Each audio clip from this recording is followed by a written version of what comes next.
What's going on, everybody? Crazy Dog back with another Indians live stream.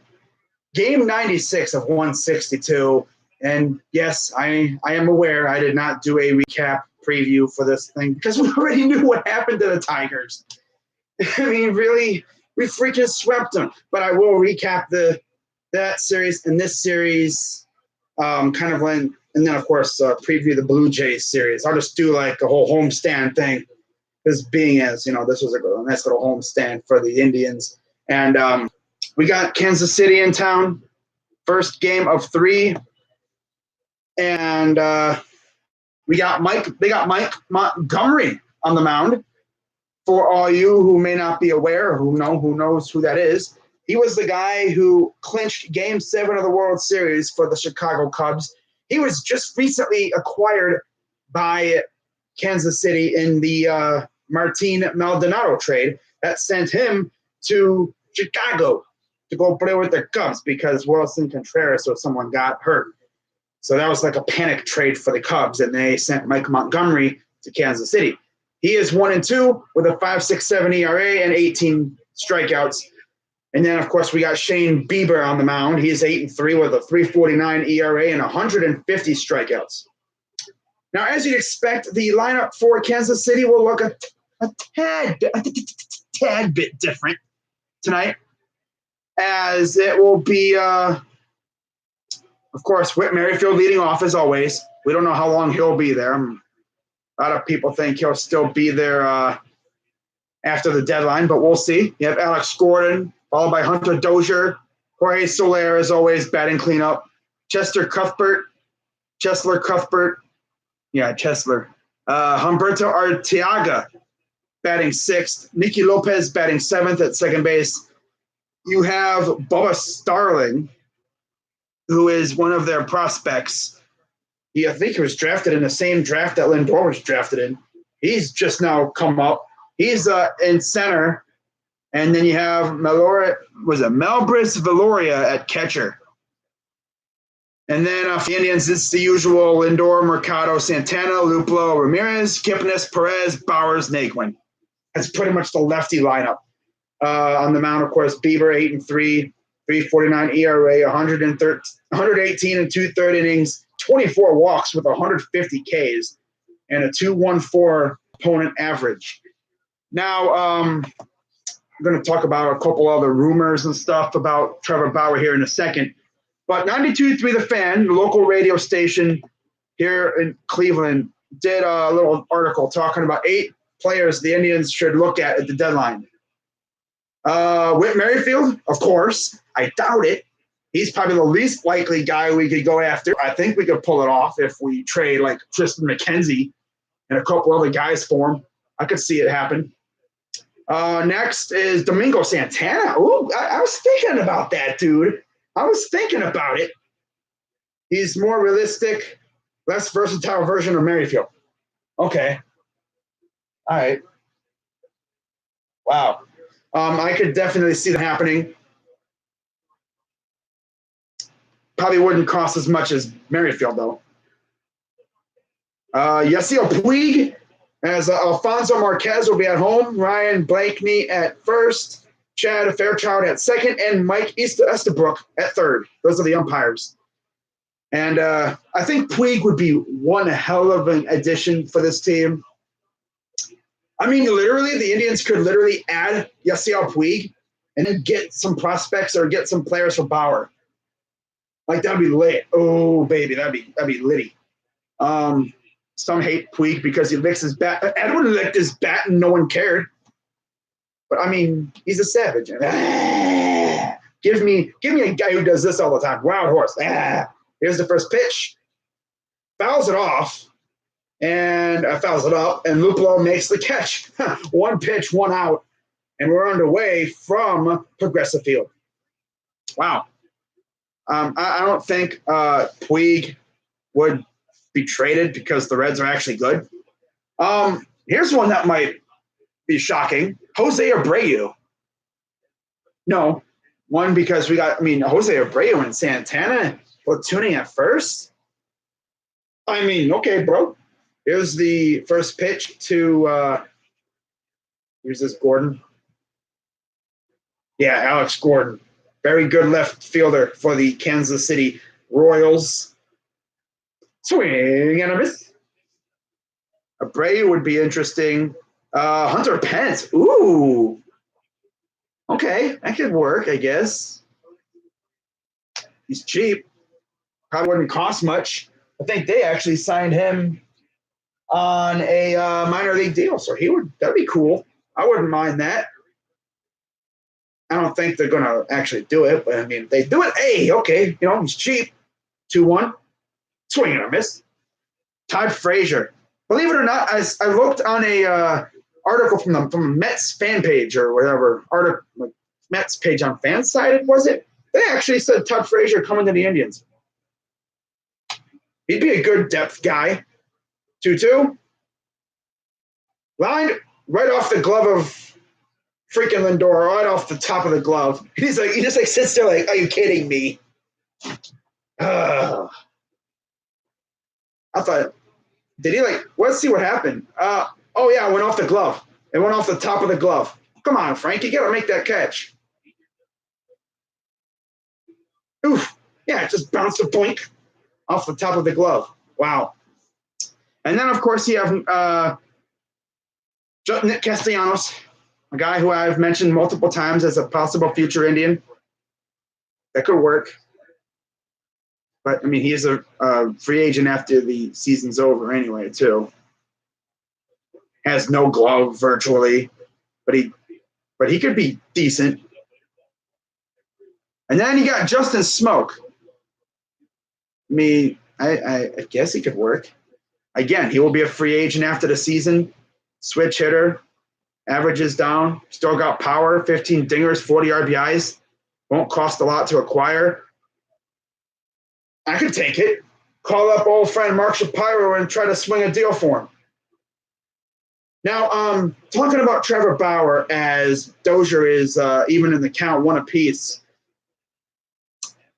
I guess the Padres are a serious suitor for him. They're serious over there in San Diego about acquiring him. And I heard from sources on Twitter and stuff from MLB analysts saying that they'd probably give up Luis Urias, Renfroe, or Franmil Reyes, who is a power-hitting outfielder, which is exactly what we need. I'm thinking it could take a combination of either Renfroe and Reyes and Urias, and that's fine. That'd be fine with me.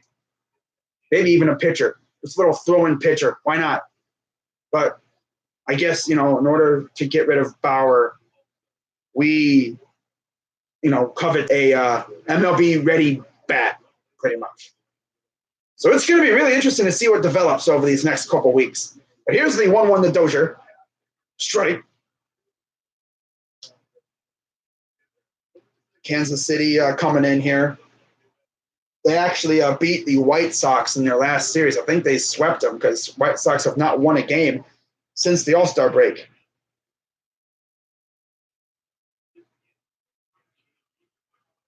So 1-2 count for Dozier.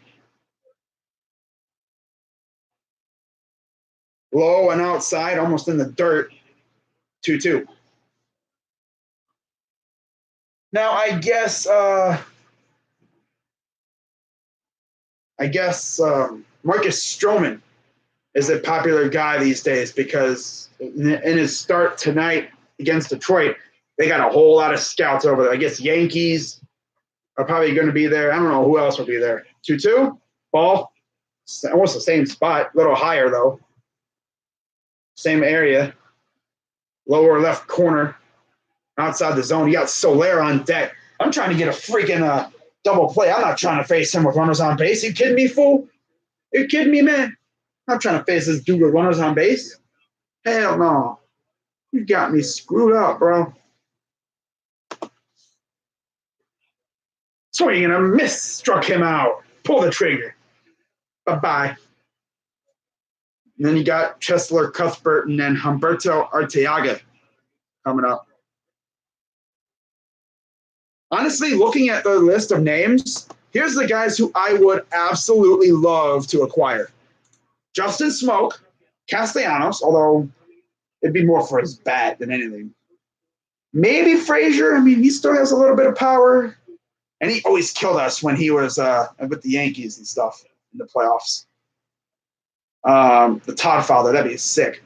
Hunter Pence wouldn't be too bad. I'm sure he'd be cheap. Probably wouldn't cost much. But the Rangers are probably not going to get rid of him.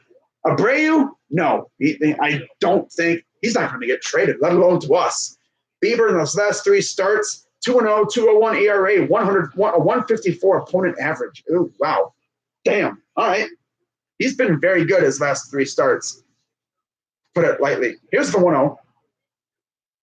They might just walk Soler. They don't want to deal with that power that he has. Puig, I think that's a possibility. Free agent at the end of the year. I don't know exactly what he'd cost. Unless, the Reds want Bauer. Give us like Trammell and Puig. That'd be lit. 2-0. Same spot. He's probably going to walk him. So I'm not mad about that. Soler's killed us so many times. In fact, I'd trade for Soler. I'd be like, screw it. Trade for him.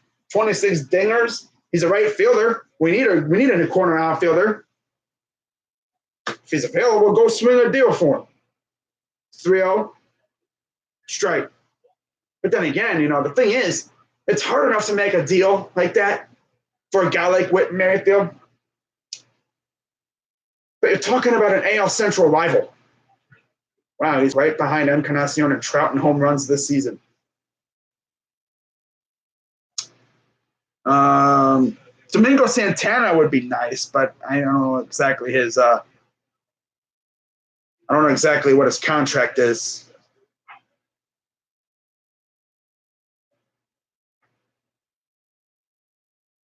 Three-1. Ball 4. Go take a walk. So not even mad. Not even mad that we walked him. Honestly. Of course, Whit Merrifield is probably the number 1 guy on anyone's list for the Indians. I don't think Merrifield's going to be an Indian by August 1st or by 4:01 or 5 o'clock, because the thing about the deadline is trades can still pop off even after, as long as you initiated talks before the hour struck. I think that's how it goes. I don't know I know that's what happens in the NBA and NHL. I don't know if that's how it pops off. And I think the NFL too. I don't know if that's how it goes in the MLB. You'd think that it would go like that. But here's Cheslor Cuthbert. 1-0 count.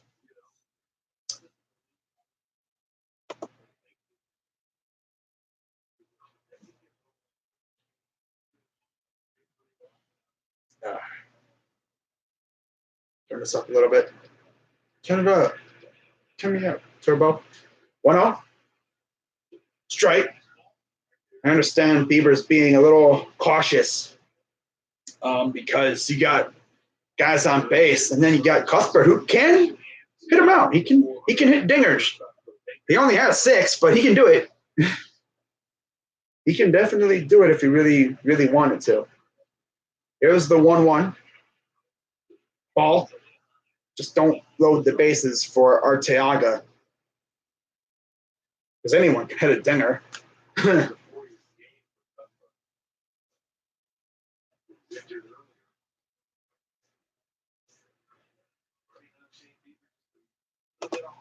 Here's the 2-1. Kind of reminds me of Barrios. 21 pitches here in the first.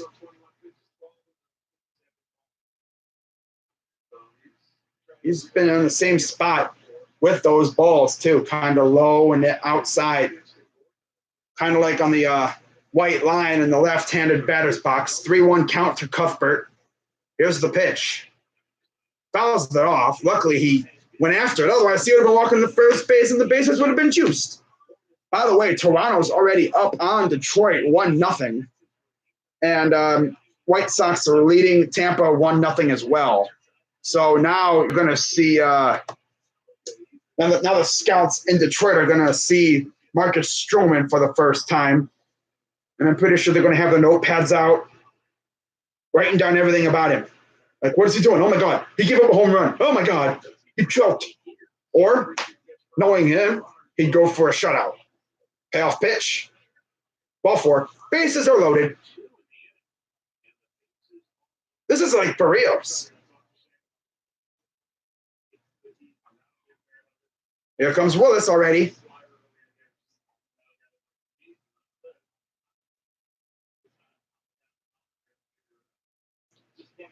I don't think he's a fan of how hot it is. I think he's flustered. Oh, there's more Waldos. Ah, lovely. This town, I think the Waldos are sitting, where is that at? Right by the dugout, looks like. Yeah, that's right behind home plate, I think, around there. Right by the dugout seats. But meanwhile, for the Tigers and Jays, a wild pitch by Zimmerman scores Eric Sogard. Lovely start for the Tigers. Lovely start. A wild pitch. Wow. We got people in here saying what's popping. King of the Land, you already know.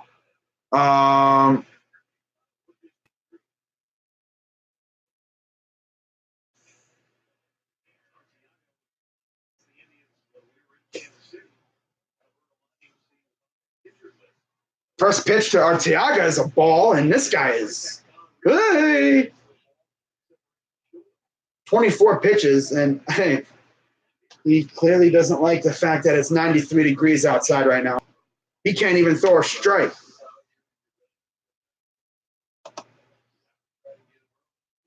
Oh, Beebe. He's probably not going to get out of the inning. 1-0. Strike. Just hope they attack, I guess.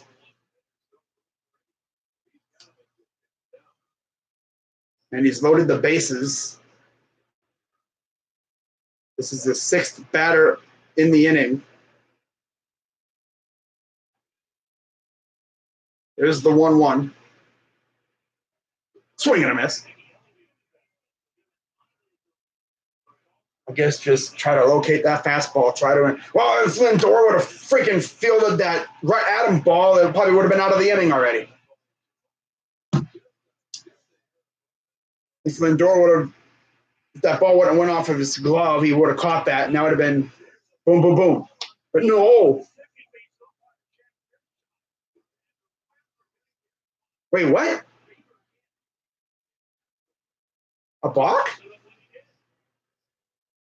Huh? Oh, there's Tito.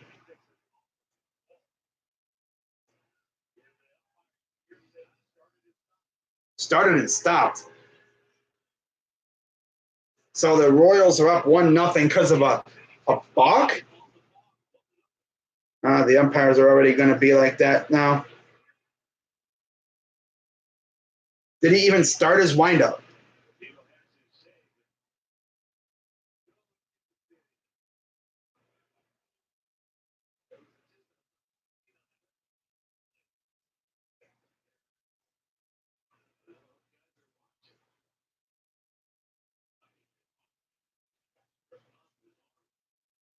A balk. Really?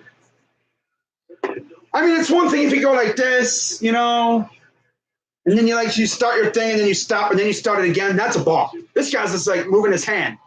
1-2. Strike three called. I'd be literally letting that umpire. I'd be like, bitch.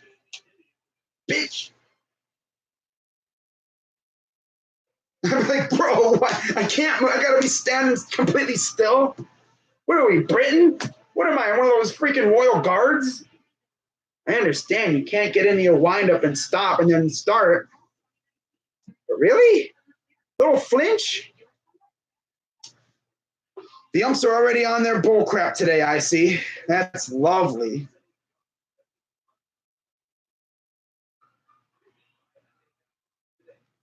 The umps are already on their bull crap today.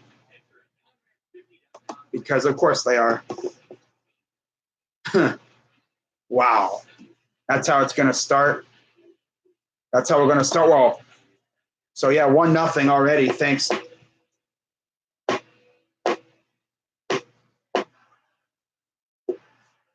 Huh.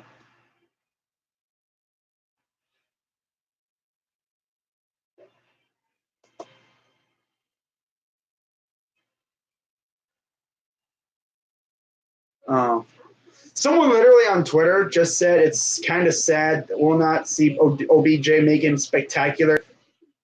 That ball wasn't even catchable catches this year.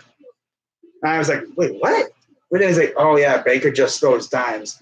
Honestly, if I'm Baker Mayfield, I'm just horsing around at times too, and I'm just throwing balls anywhere near him and just seeing if he can catch it.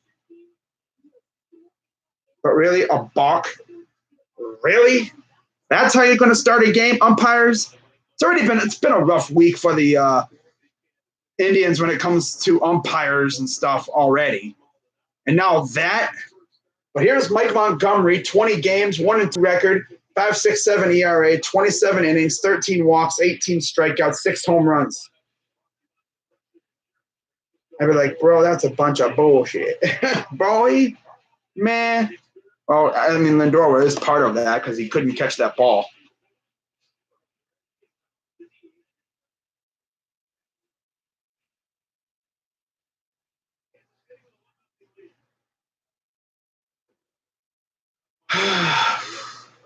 Wow.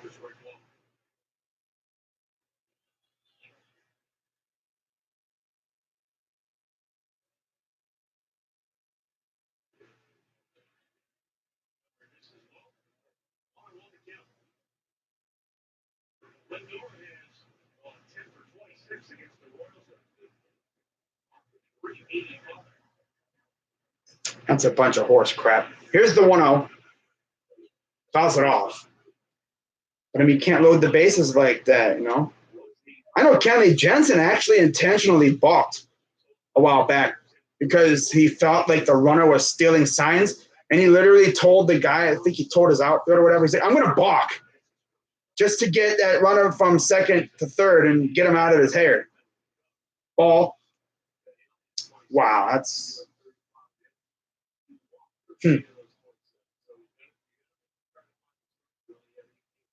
That's how it's going to start. Here's the 2-2. Ball, full count. Oh, now the Tigers load the bases. Stroman's probably too busy looking up at those stands and seeing all the. He probably knows that there's a ton of scouts there watching him. Probably the most people that have watched him since the playoffs. And there's a liner right back, and that's a base hit. Yes, that's a good way to make up for the gaff that he had. It wasn't intentional. I mean, the ball was just a little too high for him.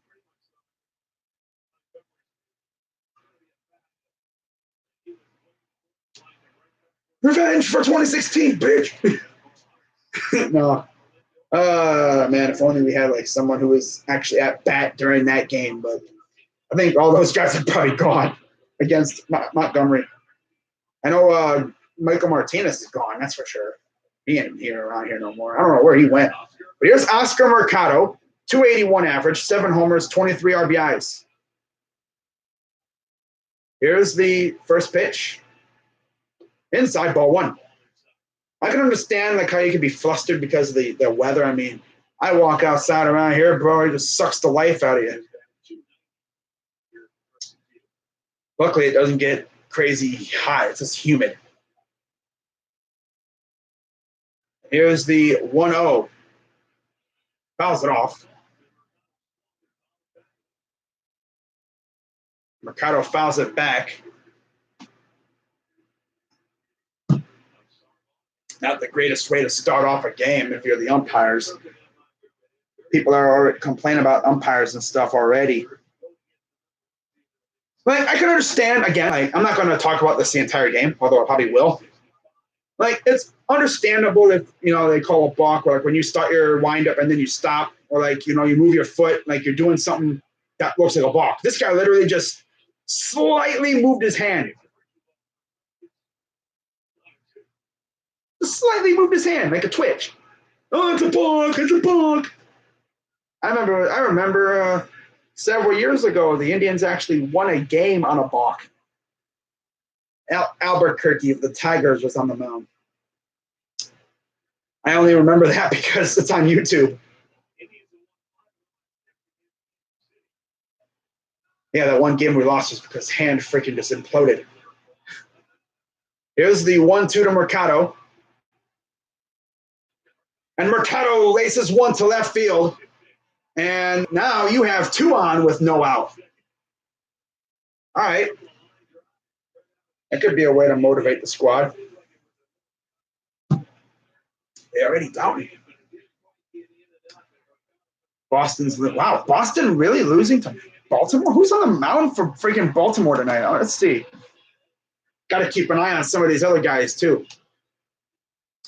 You know, we'll see how Stroman does, considering the fact that, oh, wow. Anthony Santander, freaking 3-run jack.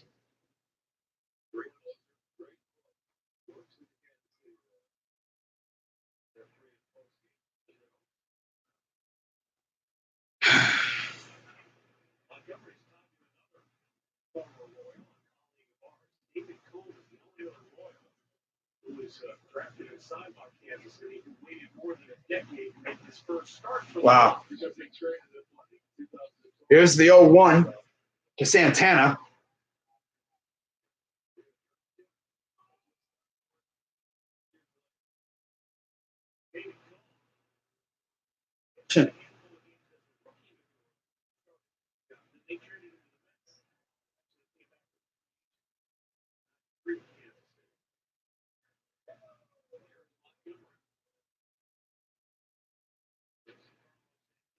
Goes foul, 0-2 count. Then you have Luplo on deck.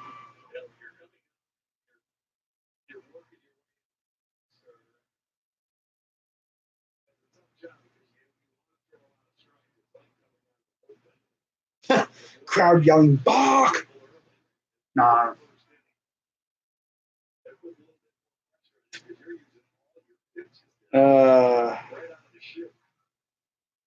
We need a home run. Swoop! Did not go. I thought it was going to be a strike regardless. Oh, John Means is on the mound for, oh, wow, John Means. Freaking Baltimore's going to shut him out. Watch.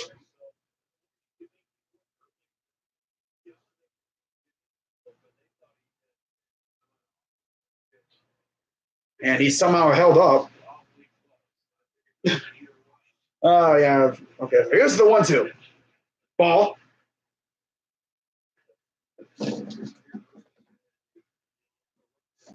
By the way, in case you're wondering, I got the hat. Yeah.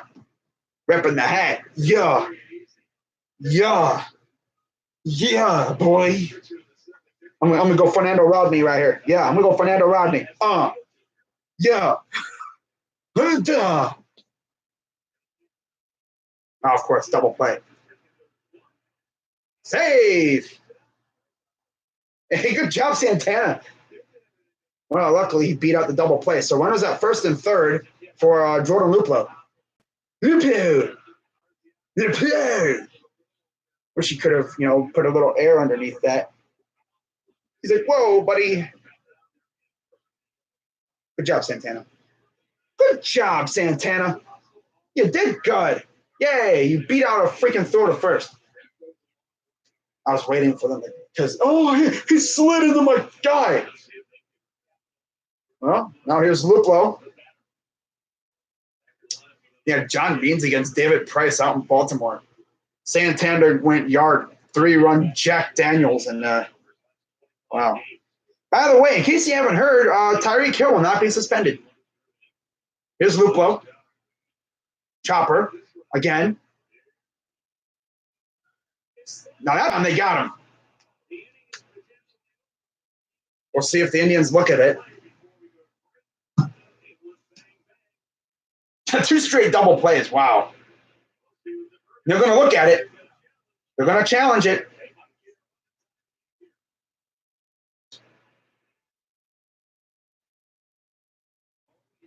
He's safe.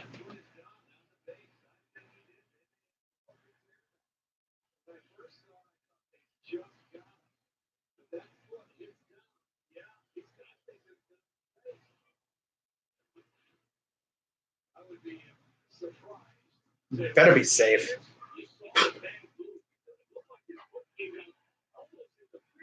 That would mean what? 2 outs? So that means we have another guy coming to the plate.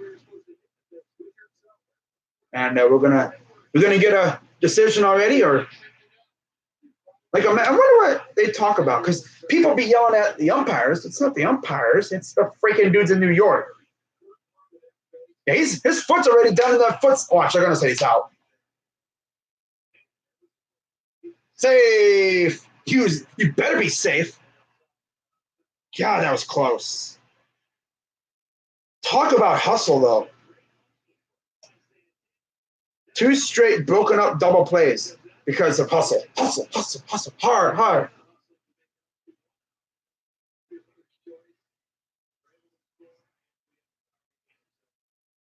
I wonder if he's going to get the double play because there was a fielder's choice. Well, it's tied up at 1, and here's Jose Ramirez, who, believe it or not, ever since he's welcomed a kid into the family, he's just been killing it. Kind of like what Fred VanVleet did. Remember that? He missed a couple of days or whatever because he welcomed a kid to the family, and he went off in the playoffs. Here's the 1-0 to Ramirez. Oh, no, throw to first. The ball gets back easily. Oh, force out. Wonder if they give him the RBI. Yep, they did. All right. Want to make sure they give him the RBI.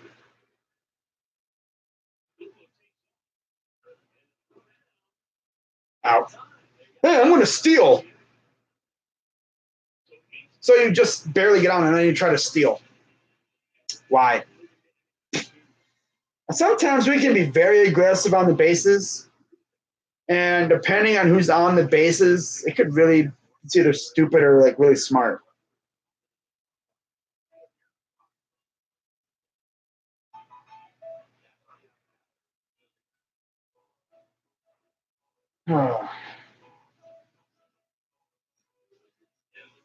Oh, yeah. Well, at least he tied the game. Red Sox have top advisor Frank Wren in Detroit for the Stroman start against Tigers. Detroit's Shane Green is another possibility for Boston. The Red Sox also had a top scout watching Bumgarner Syndergaard. This is the time where you start seeing scouts going places to watch guys.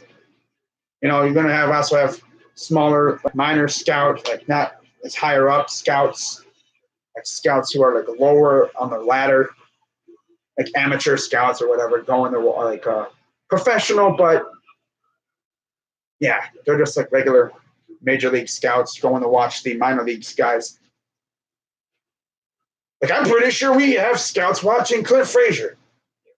Not like we need to because we know what he has, being as he came from our system. But I haven't really heard about anything about where Indians scouts are. Okay, if we sent any scouts out to go watch players, or are we just chilling in our freaking houses just playing games? But I wonder who's going to make the first move.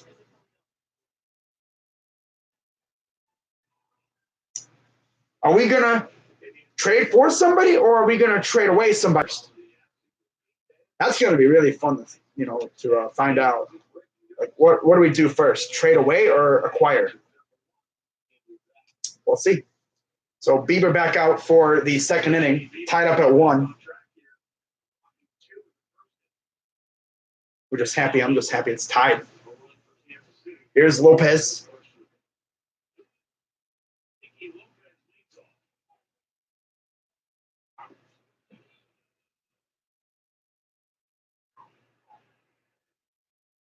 Here's the 0-1.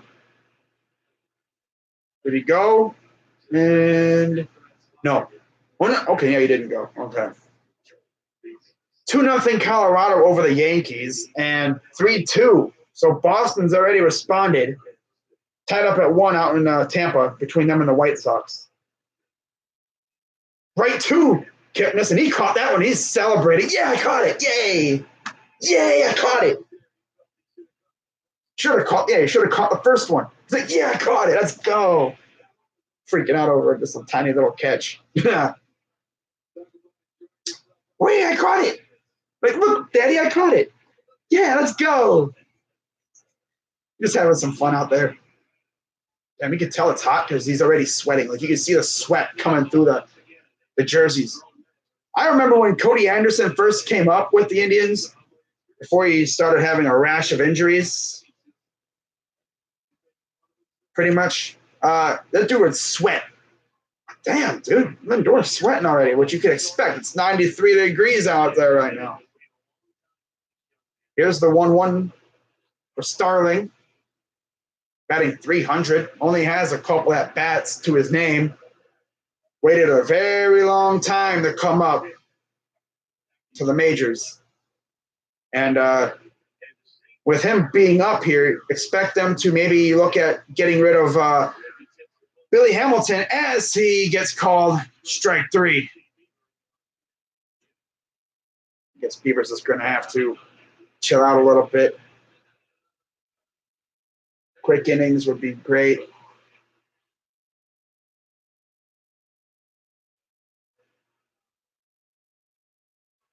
Starling goes back to the dugout. And here's their new catcher, Valoria. I think we saw him a little bit last year. Of course, Salvador Perez out for the season and probably next year as well after he had surgery, in case you're wondering where he went.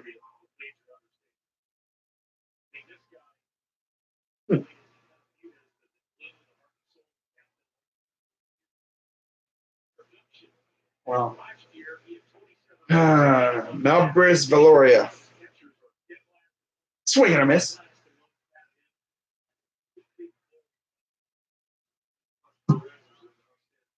They just literally talked about it on the broadcast too.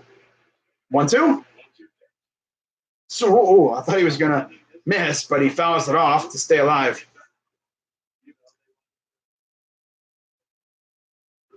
I still can't get over freaking Lindor over here celebrating because he made a catch. But, you know, he's having fun with it. 1-2. Ball.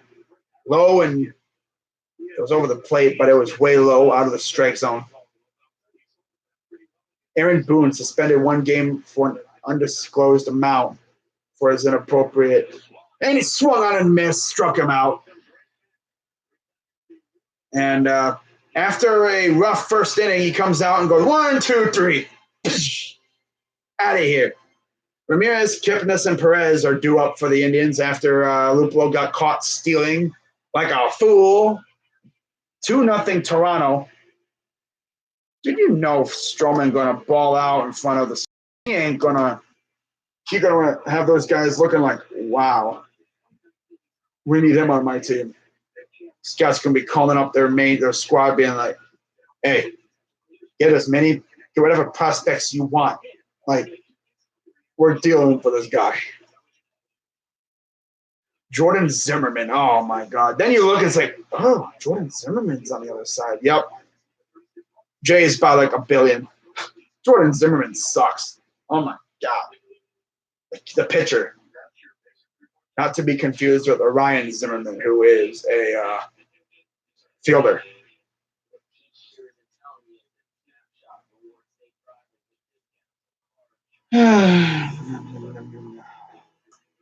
Wow.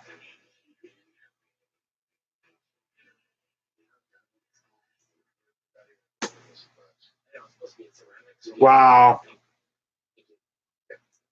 The Braves are also in Detroit scouting Marcus Stroman. You might as well just say almost every team is out scouting Marcus Stroman.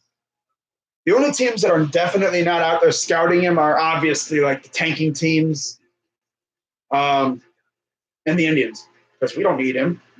I'd be shocked if there was a scout watching him.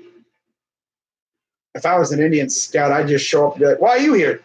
I'm just here to watch the game. I heard everyone was going to be here. But then again, I'd be like, I'm actually out here scouting Castellanos. No, you don't need to scout him. You already know what he got.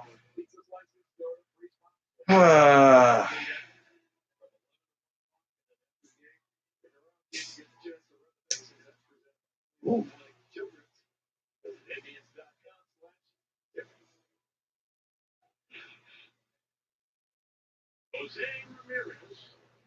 Lead off the bottom of the second for Cleveland. He was at the plate when Jordan Luplow took off trying to steal second and was thrown out. Pops him up. And here's out number one. Doing a little dance there. Ball must be dancing in the air or something. Wow.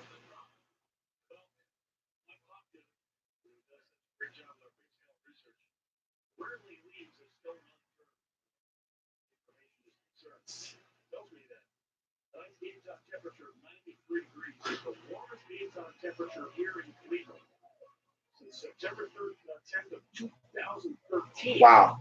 When we had a 94-degree games on temperature in game against Kansas City. This is the warmest game we've had since 2013 in Cleveland. Wow. Wow, dude, that's insane, bro.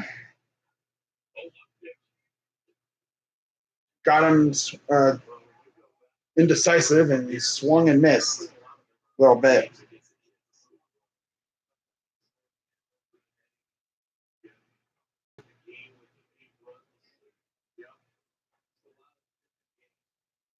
Ball.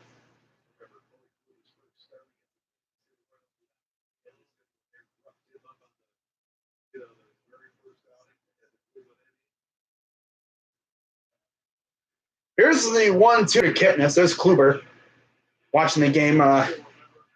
Probably like, okay, you know, good to see the team is definitely not missing me.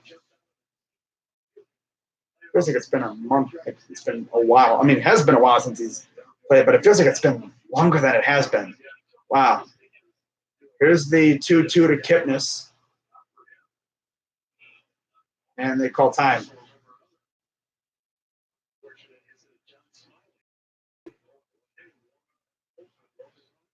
Ooh.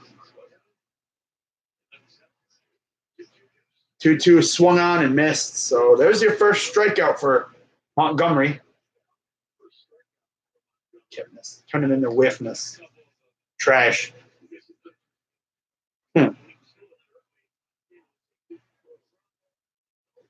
Ooh.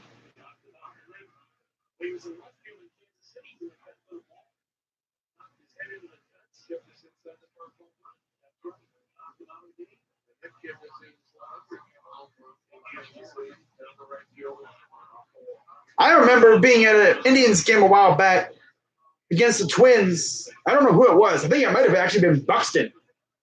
But the dude, oof. Wow, 1-2-3 inning. Ugh. But literally, like, there was a fly ball, and one of the Twins players, I think it was the Twins, went to catch it, and he ran right into the wall. I think it was Buxton, I think. I could have sworn it was someone else, though. Yeah, it was probably Buxton.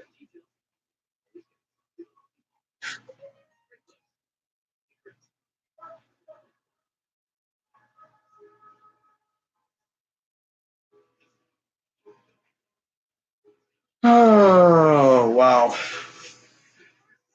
Pittsburgh up 1-0 over Philadelphia. Bottom of the second inning.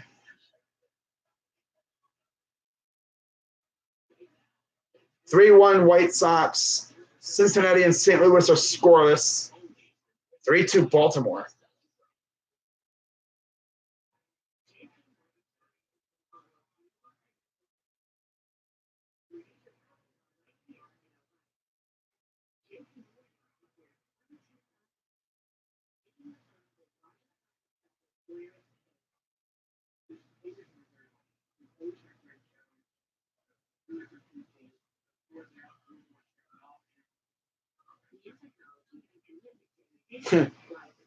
Wow. I just wonder if, like, in Detroit, there's like literally a whole section in the stands of like scouts. Like, I'm pretty sure they probably panned over to that area, and you just see like a whole like section of scouts just sitting there with their notepads watching.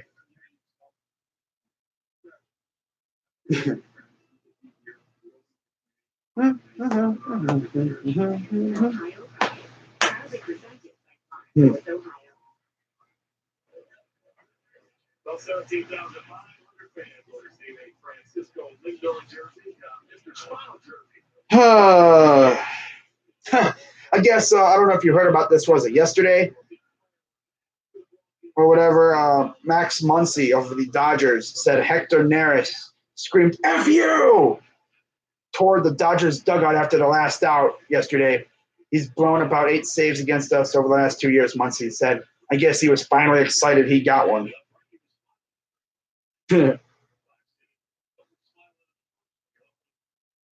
4-2 Baltimore. God, they're beating up on poor David Price. But I mean, it happens. You know, it's when you're a divisional team, you're in a divisional game like that. Yeah, Richie Martin. Wow. Here's the 0-1. And high fly ball, and that's going to get into the gap. Naquin cuts it off,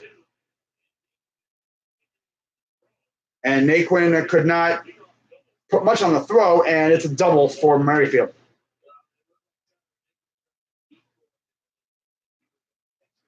He tried to deke him, but he didn't.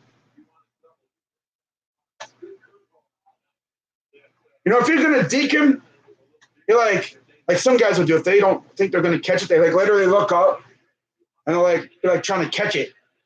That'll deke. This guy's like, it's like you're calling nobody off. Like he sees the ball going past you.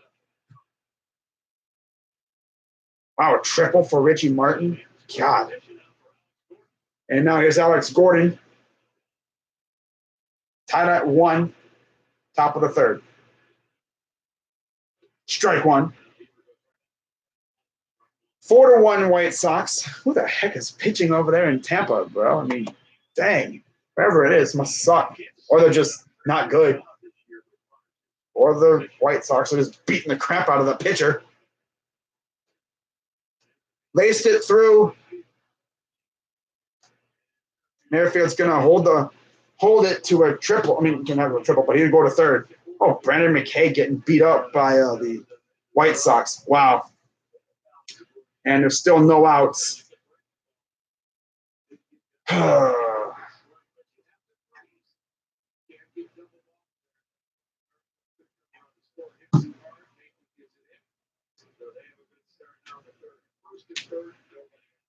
First and third, no one out.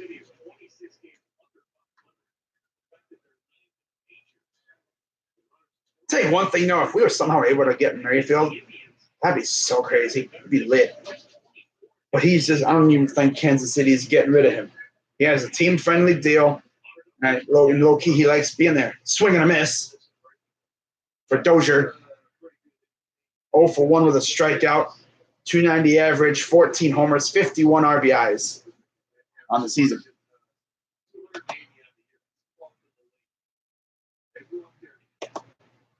All right. Wow. Here's the 0-1. Ball.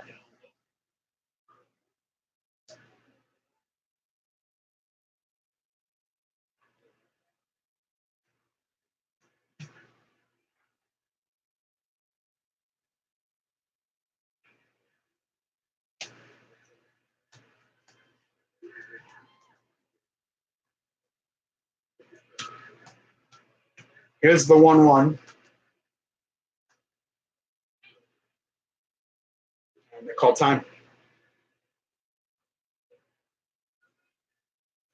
Here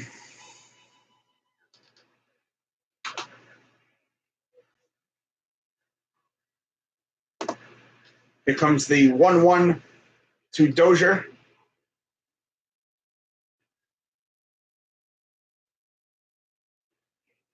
Lake, a fair ball. One's going to score.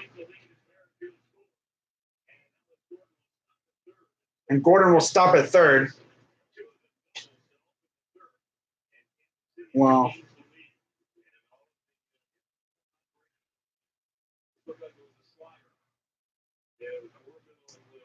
It's going to be that kind of game now. It's too hot.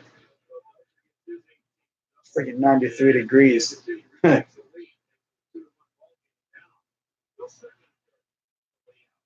Wow.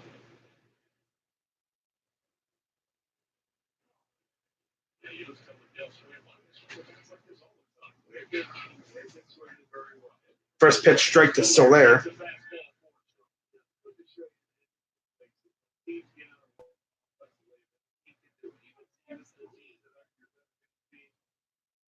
You end up scoring 6-7 runs a ball game.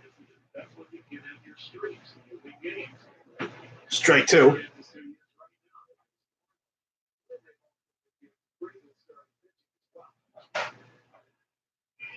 Oh.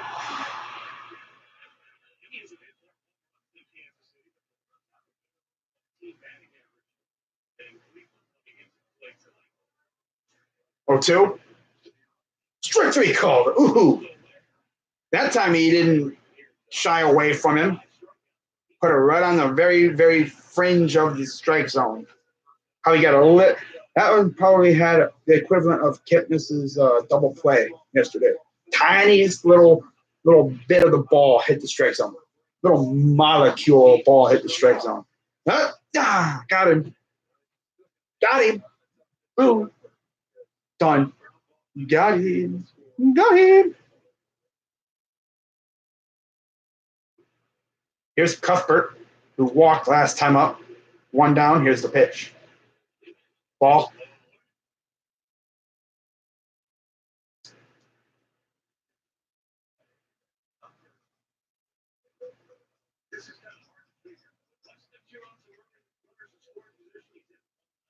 Huh.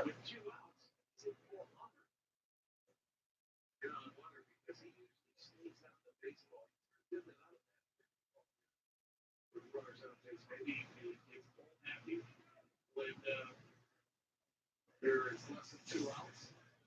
Bush put himself in a great position here by being patient. 2-0. 2-0 count for Cuthbert.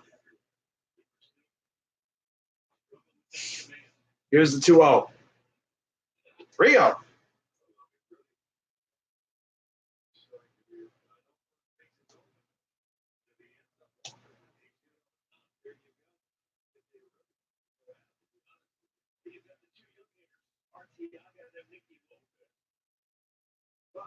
Bases are loaded again.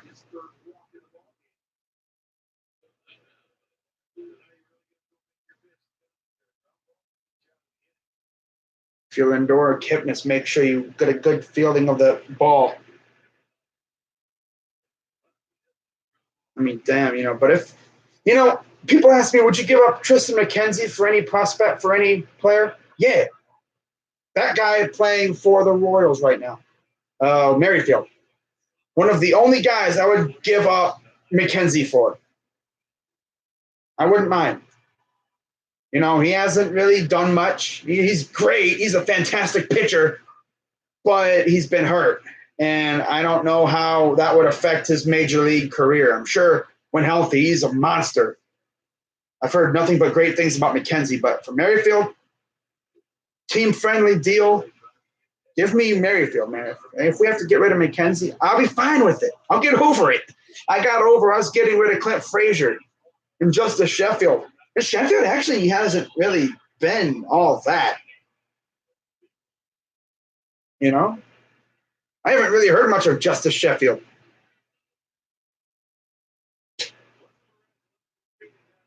If I'm Perez, I'm literally like laying on the plate. Like, how are you going to go now, boy? I think Perez might have got him. Really? You got him right there. I think he got his arm on the way down. I don't know, but let's see. He might actually be safe. Wow.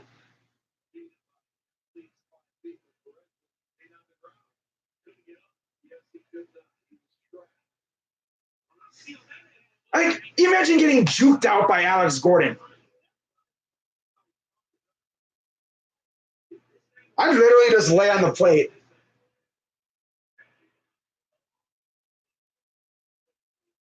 I don't know. That's Roberto's fault. You lunge at him. You don't just sit there. I gotta get him. Bro, get off your freaking back and lunge at him.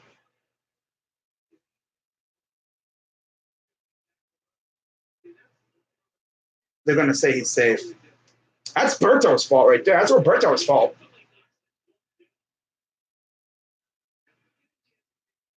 Jan would probably never do that. Plawecki wouldn't do it. Plawecki would just like be like a blocker, just like, where are you going? You're out. He was out by a mile. He's like, I can't get out. Like, bro, freaking lay on the plate.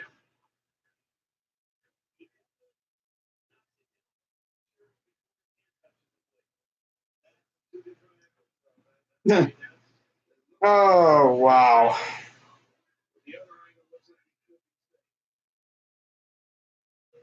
This is going to be an interesting review. They're going to say he's safe. I'll be shocked if he's out. He was gunned down. Naquin had a great throw. Then Roberto, he got juked out by Alex Gordon. It would have been even more embarrassing if like he never touched him. This dude's over here like crawling, trying to get to the base. I'm literally like trying to like crawl in front, like, on the base. Pretty much, I'm laying on the base. I don't care. I'm laying on the base, and probably going to be 2 out, 3-1 Kansas City because Roberto's a lump. He's lumbering. I mean, I understand. I understand though. Like, wow.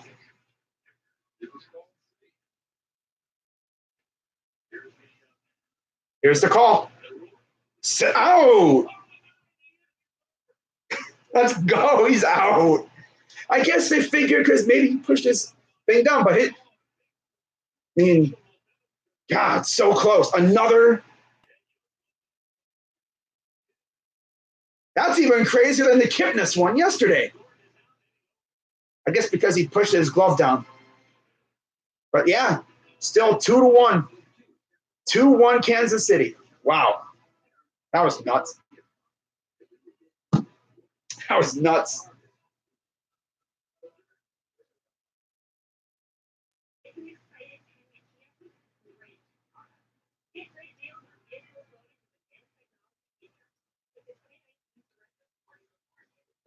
Ah, wow.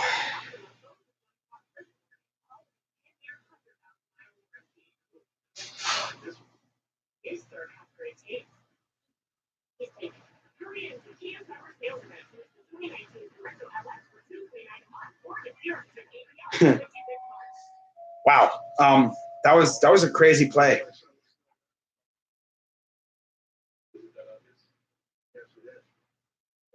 That's now what? 2 straight replays, 3 straight replays we have gotten in our favor. But yeah, I was gonna say, man, if he would have been juked out by Alex Gordon, wow.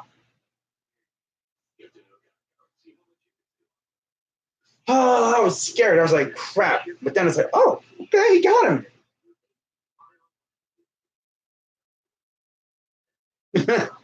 Oh yeah.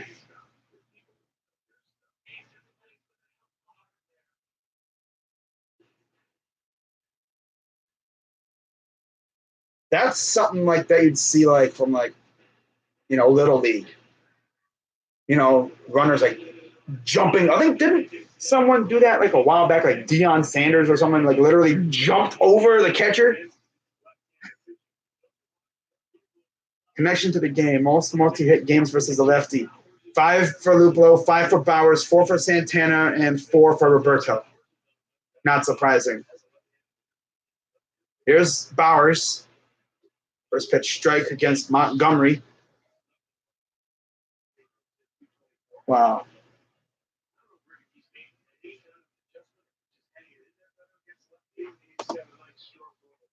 Bounce it off.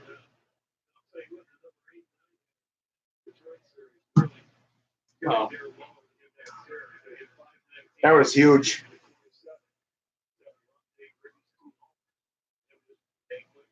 Here's the 0-2 quickly coming to Bowers. Bounce it off. But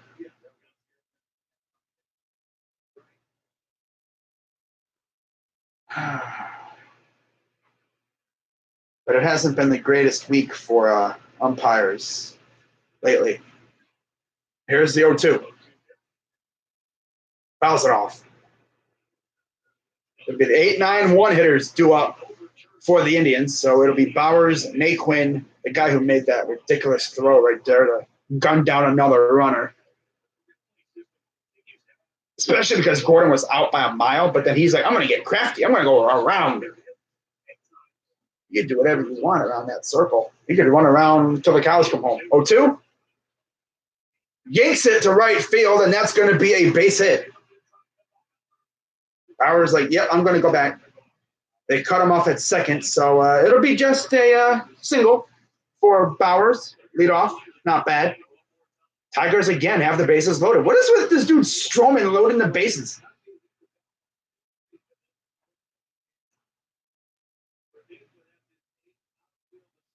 Wow.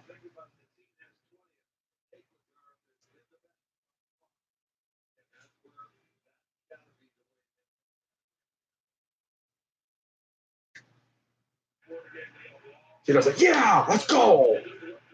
Roberto's like, yeah, I won't be put on MLB compilations everywhere because I'm not a bum.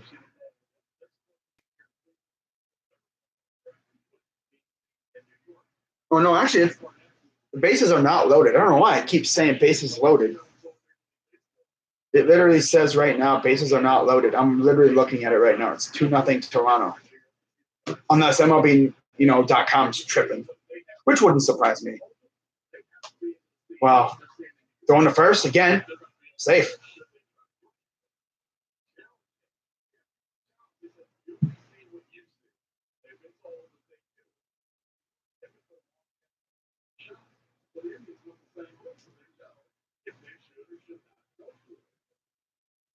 Here's the pitch to Naquin. Strike. Now, if that would have been verified, if they would have kept it, that would have been like, wow, Roberto, you really got bossed by Alex Gordon.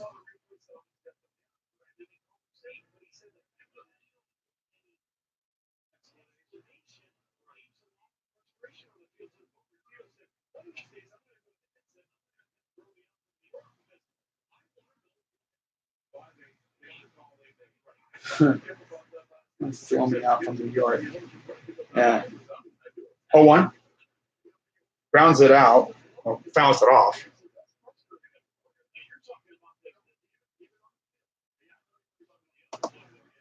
Wow.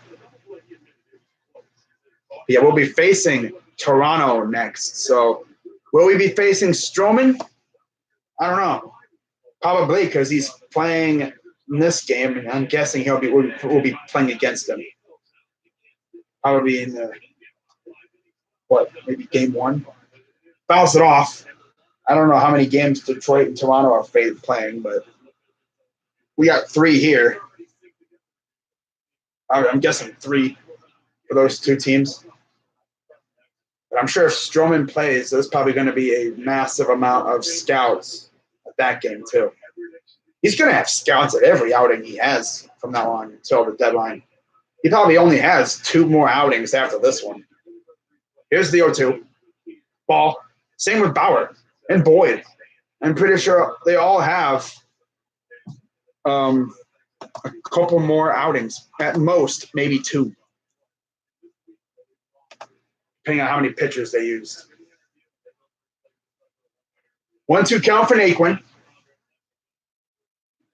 And here comes the pitch from Montgomery. Ball. In fact, let's take a look because you got to consider he plays probably every 5 days, Bauer. So he played yesterday. This is day 1 post Bauer. So it'll be 4 days, and then he'll start again. So he will be playing against the Blue Jays, I'm guessing. He'll be pitching against them. Oh, high fly ball, but is it fair? Fair. It's off the pole. It's gone. Okay, Tyler. I had to wait and see if that was off the pole. He hit it off the foul pole. If he would have done that in 2016, he would have been an instant hero because that would have won the game against them. Freaking Naquin, bro. Raking Naquin. Wow. Wow.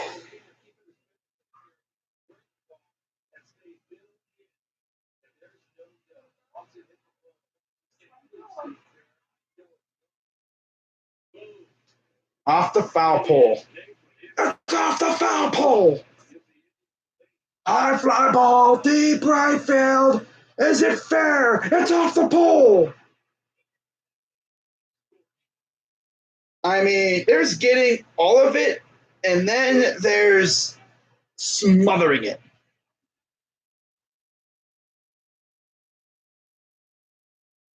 Yeah. Here's Lindor 0-1. Ball.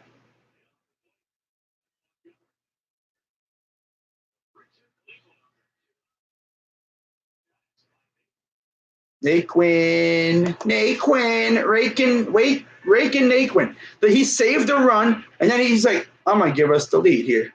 Now, see, luckily the umpires aren't stupid now, because if they wouldn't have overturned that call, who knows what the score would have been. And here comes the 2-1.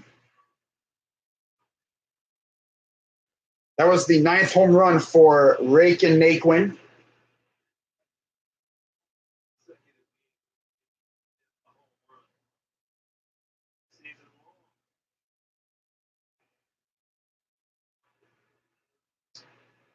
Here comes the 2-2. That's going to go into the gap, and that's going to actually go off the wall.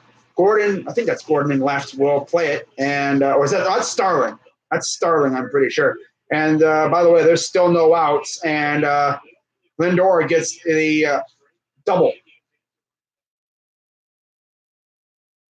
So this offense has had no issues responding. It's just that Bieber has to get over the fact that it is steaming hot, and he has to play through it. Doom. Wow. Off the foul pole.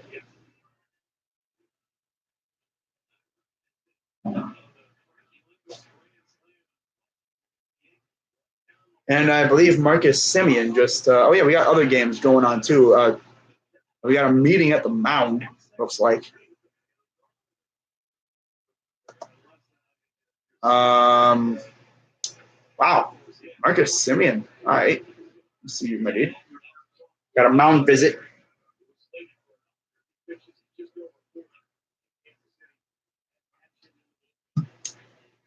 I guess this is like their version of an opener.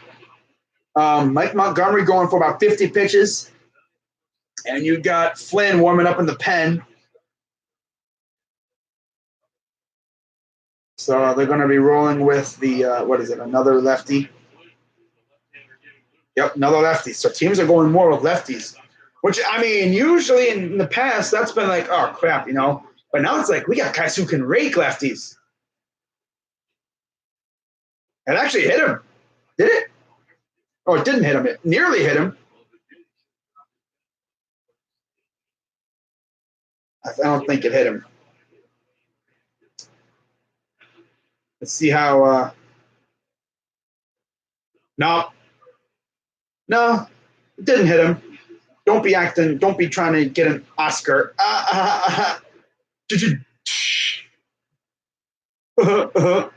Get it? Acting Oscar. Here's the 1-0 to Mercado. Pulls back the bunt. Strike one. Trying to win an Oscar. Stop it. Boo. Oh, wow. By the way, the Mets played a 16-inning game last night. Damn. Here's the 1-1. And then Dora's going for third. And it's a successful steal. And there's even a little bit of a wild pitch in there, too.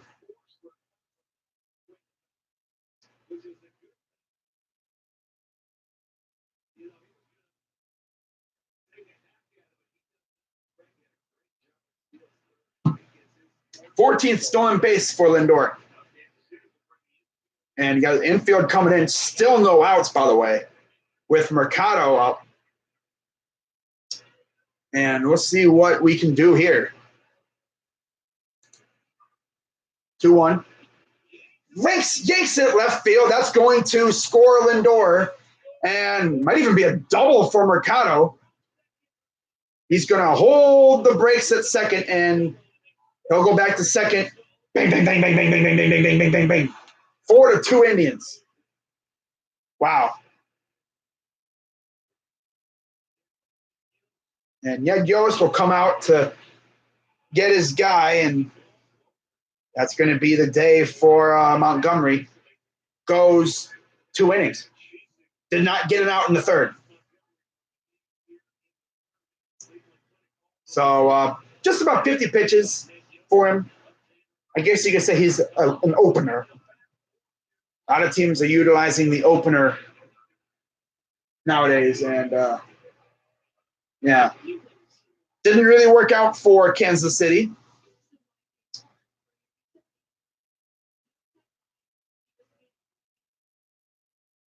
And by the way, there's still no outs.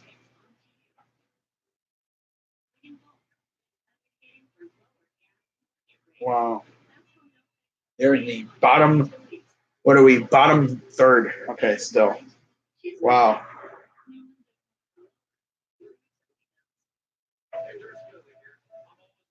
That's crazy though, man. Like some things like that can just turn a game.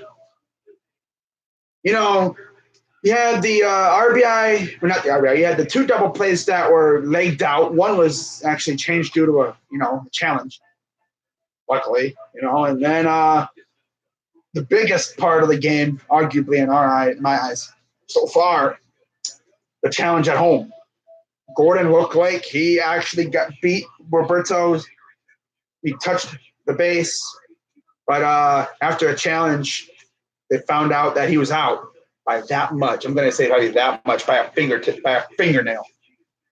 By the way, Oakland up 1-0 on Minnesota. They're in the top of the first, so they got a very long way to go. And they're going against Jake Odorizzi. I believe they actually hit a leadoff homer, too. It was Marcus Semien. Yeah, he hit a leadoff homer. Wow. So we're leading. All the hitters are lefties. Well, it's more of a strategic thing. You put in the guys who rake lefties against the lefty. Some guys are righty, believe it or not, like Mercado. He's the lefty. He's a straight up righty. But most of our guys are lefties. Some are switch hitters as well. Here's Brian Flynn, 9 games, 2-1 record, 5.18 ERA, 24 in the third innings, and 13 walks, 20 strikeouts. And he'll be facing Santana. Still no outs, runner on second. It's been a hella chaotic 2 innings plus here so far. Here's the first pitch. Strike 1. Again, the Indians, I believe, are 4 games back of the Minnesota Twins. So we win here, man. We'll be both teams, of course, won last night. Here's the 0-1 to Santana. Swing and a miss. Took a nice, healthy hack at it. You have Jordan Lupolo on deck. He's hit 9 homers against a lefty. So he ain't scared of no lefty. He ain't scared of no lefty. By the way, if you're wondering what my shirt says, it says King of the Land. LeBron James reference. I'm King of the Land. There's Tyler Naquin. Gave us the lead with a 2-run shot to right field off the foul pole. You have Mercado at second. He can definitely run. You have Santana, who can hit definitely ding-dongs. Here's the 0-2. Oh, looks at second. Every time he doesn't move like that, a pitcher doesn't move. Montgomery did that, and Flynn did that. The fans yell, balk! In case if you're wondering how Kansas City scored their runs, one was scored on a low-key bullcrap balk when Bieber just a little twitch. You got to be like a freaking statue when you're on the mound. did not go. Almost went, but he did not. And 1-2 count.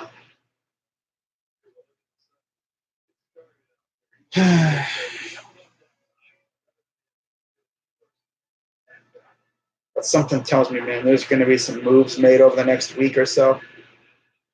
It's going to be crazy over this next week. Next week, we're probably going to see a lot of action. Next weekend, I expect, in the MLB trade market.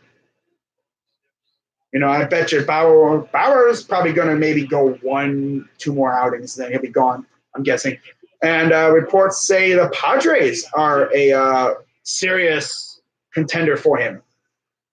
Which kind of, I'm thinking, it's like, really? I mean, they're not necessarily in the playoff hunt, although they are in the wild card hunt. I mean, if they go for Bauer, they're definitely going for the wild card. But you're going to have to give up a pretty penny for him. Going to have to, I mean, we want a major league ready bat or 2 or 3, but a major league ready bat and a couple prospects. Ball 3.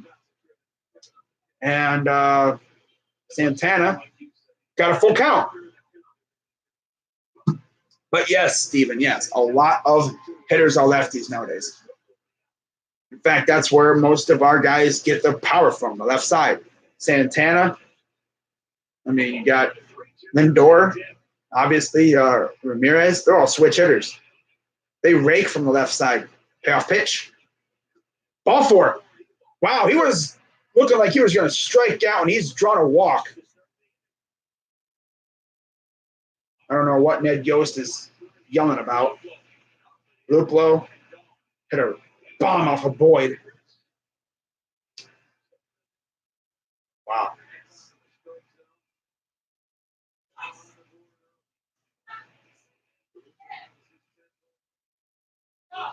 He has 9 home runs versus the lefties. And Calhoun, Gurriel Jr., and Nunez have 10. So he's trying to join that club. Here's 0 for 1. Here's the pitch. Ball 1. By the way, let's get an update on Twins and A's. I see people in this group chat. I'm in 2 group chats.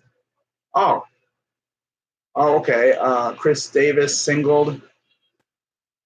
Oh, wow, Crush. All right. Good job, Crush. All right. 2-0 A's, middle of first. Sick. Here's the 1-0 to Luplow from Flynn. Ball. 2-0. You have Ramirez on deck.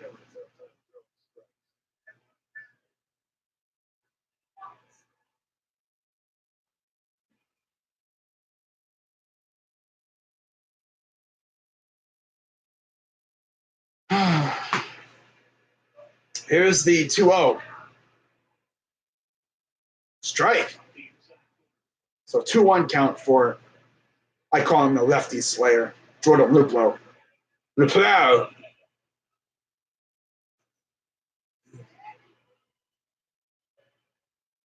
Let's see if I can get any other scores.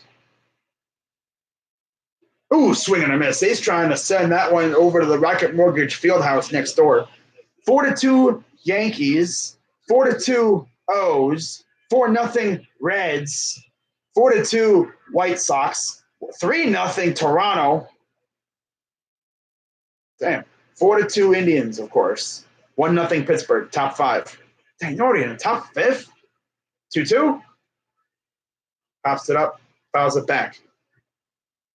Let's see who scored in that Toronto game. Of course, it's Stroman against Zimmerman.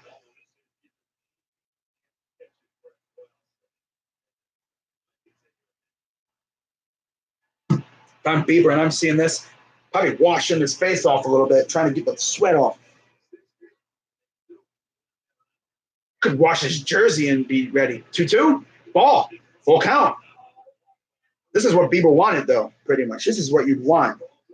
Man, I mean, had a little bit of a rough time. Probably in the clubhouse cooling off a little bit. Probably got a towel freaking wiping off his face. You know, he was sweating a little bit.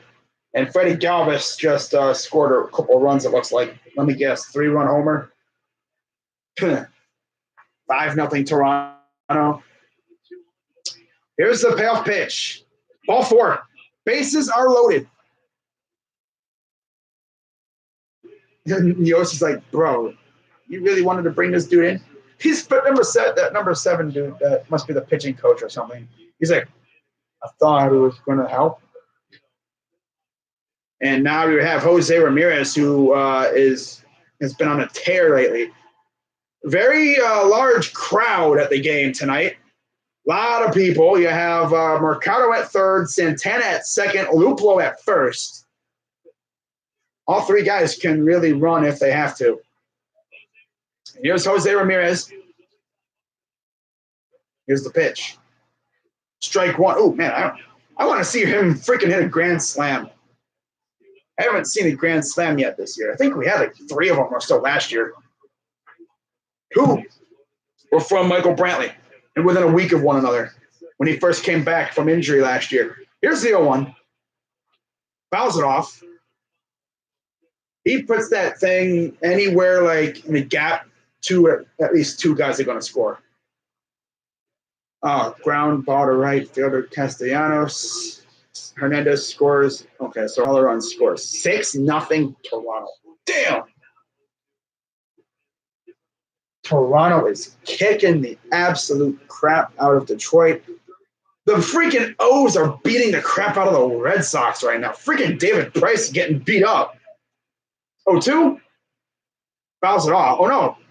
Dribbled it. Safe. Gaff. They thought they could get him at first. They thought they could get Luplo, but they didn't tag a Luplo. They went to first, couldn't get him. Went to second, couldn't get him. Lupo literally stopped. Watch. He's like, crap.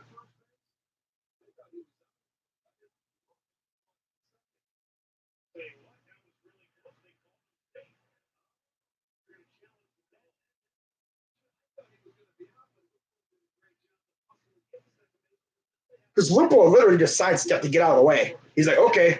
I thought Lupo never got tagged.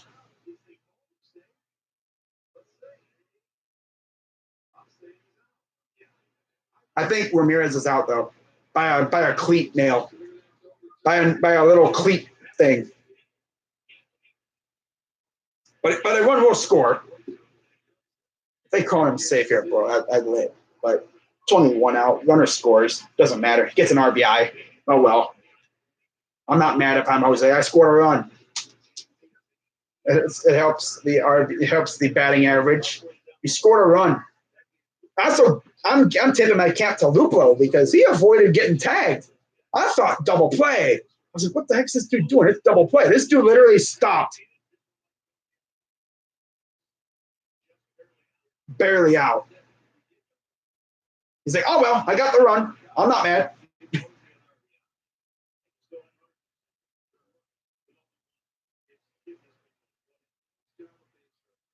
Good job, Ramirez. You didn't, he fought it out.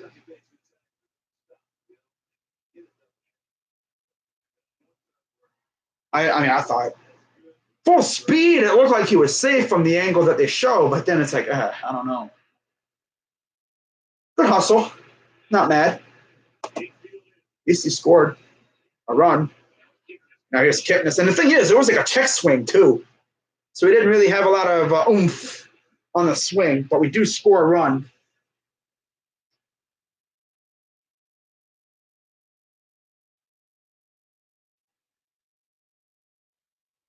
Here's the 0-1 to Kipnis. And snagged at first. That's a do or die play right there, because if he doesn't make that play, 2 guys score.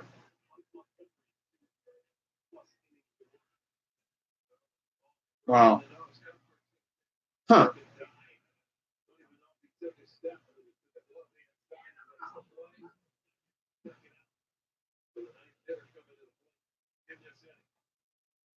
That will be Roberto Perez.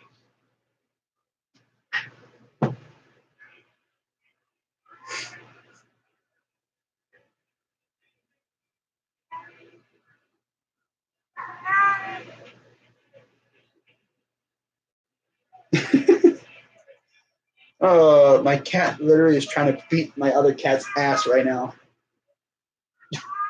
It's hilarious. Here's the 0-1 to Perez. High fly ball. And there's out number 3. Good hit though, but we scored another run. That's fine. All right, guys, I'll be right back.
All right, I'm back.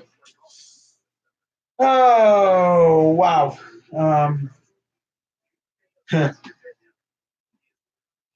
Wow, 1/3 of a game lasts about an hour. Man, this game going on forever because we've had literally review after review after review. We've had like 3 of them in the first 3 or so innings. It's crazy. This game would probably be like in like the 5th inning or so if it wasn't for all the reviews. But there's a lot of close plays. Got my rally hat right here, Yoda. You know, I'm going to go Fernando Rodney. Yeah. Look even stupider with this shirt. But, I mean, it look great, though. Yeah. I'm going to look like a hoodlum. Yeah, I'm Eminem. Yeah. This is my rally hat. If we're losing, I'll put this baby on, and hopefully we win. Here's Lopez against Bieber, who I'm sure enjoyed the long 3rd inning as he throws that one for strike 1. Bieber's at 59 pitches.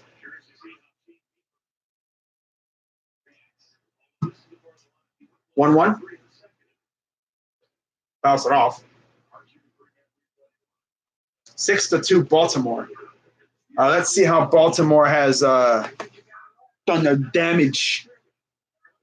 Because they've been doing a lot of damage over there so far. 1-2. No. Ooh, Bieber was expecting there to be a hood, but no. 6-0 Toronto. Wow. Freaking Zimmerman sucks, for real. Oh my God, bro. 2-2. Fouls it off. Desperation little slapper. Keon Broxton, homer. Wow.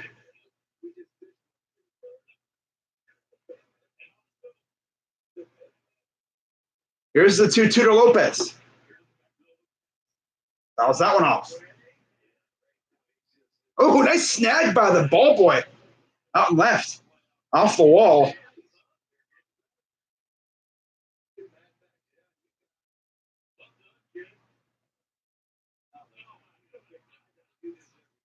Here's the 2-2.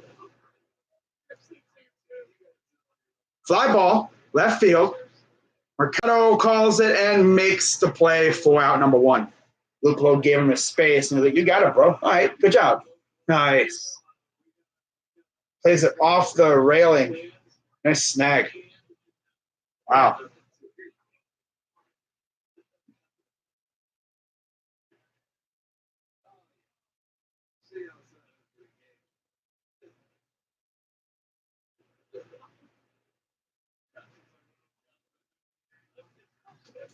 Oh, and then there's a fielding error. Wow. So it was. Wow. Okay. So again, was it really an inside the parking home run? Inside the park home run? Really? Oh no, it wasn't. Grounder to Kip. Almost ate him up. Throws the first. Got him. 2 down.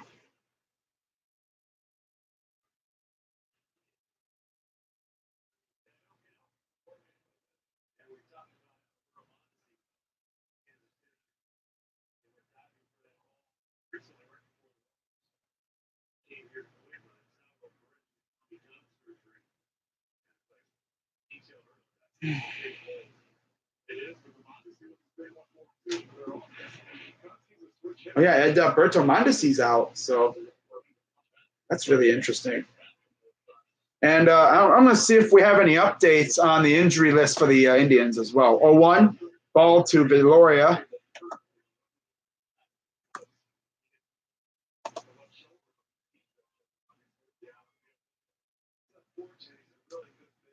Here's the 1-1. Ball actually goes off the mask of Perez.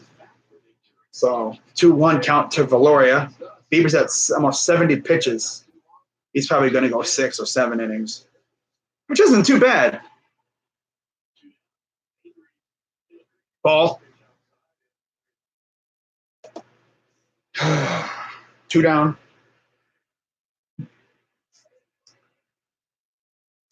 Ball 4. Ugly game for Bieber. Mondesi, let's see what happened. Oh! Ah!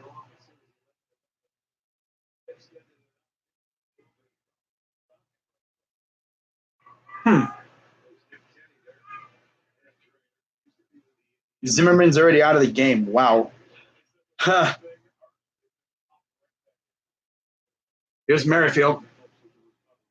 Strike 1. But anyways, any updates? Otero, they say possibly late July. We have a transfer to Double-A on July 18th. So yesterday he had a rehab assignment.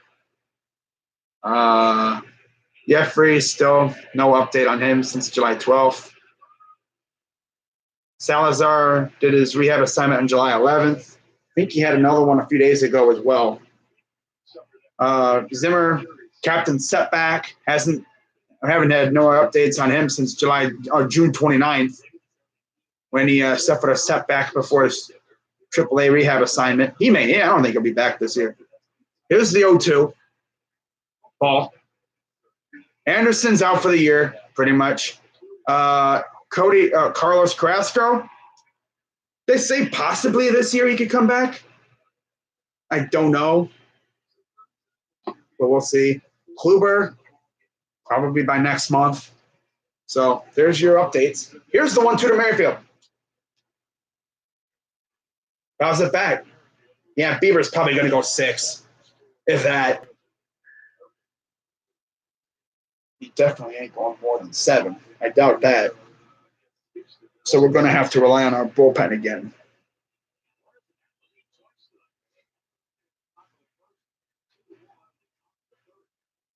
Here's the 1-2. Bounce it off.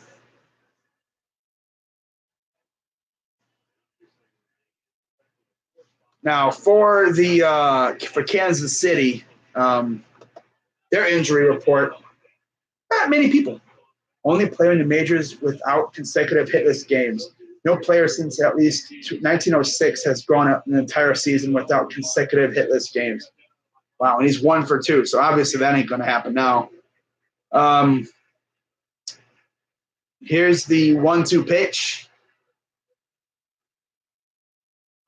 Fly ball. Luplo stops and makes the catch.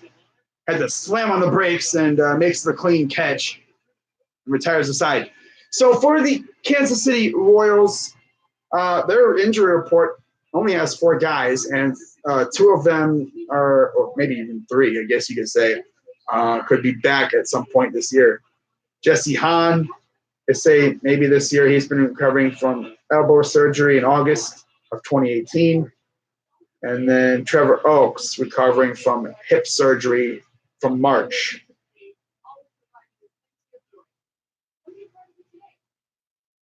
Okay. So he'll probably be back maybe August or something. I don't know.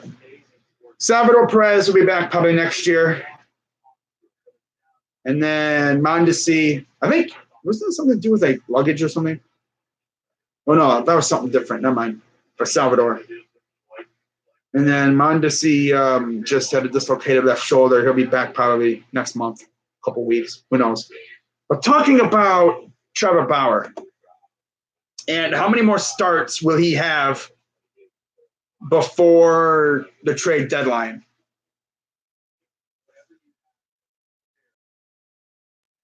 And the crazy thing is, let me see how many off days we have between now and the deadline. I think we have one the day before as we leave Toronto, I think, and head home. I think it is. I could be wrong. No, Kansas City. We leave Kansas City. I have an off day. That's right. We go to Toronto. We go to Kansas City. And then off day, and then we have Houston for 2 games. So one off day between now, from now until the deadline day and the 31st. One off day. So there's a great chance that Bauer could be traded during a game or before a game. Heck, maybe even before start. And every game is late. So he could be easily, well, except for the game on Sunday when it's a 1 o'clock game.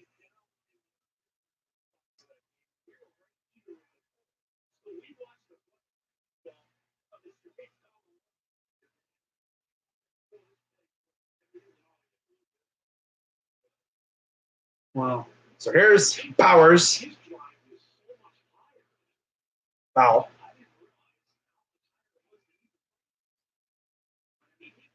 But let's see. He pitched yesterday. So 1, 2, 3. He'll pitch probably game 1 against the Blue Jays. And then maybe game 2 against Kansas City. Yeah. Because my guess is it will be, so it's Bauer, so it'll be Bieber, Clevinger, Plutko. I'm pretty sure he'll have like two outings left, or at least 2. Yeah.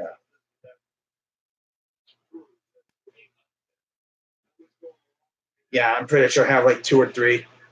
He might have one literally on the deadline day, which would be trippy because he'd be with us in Houston.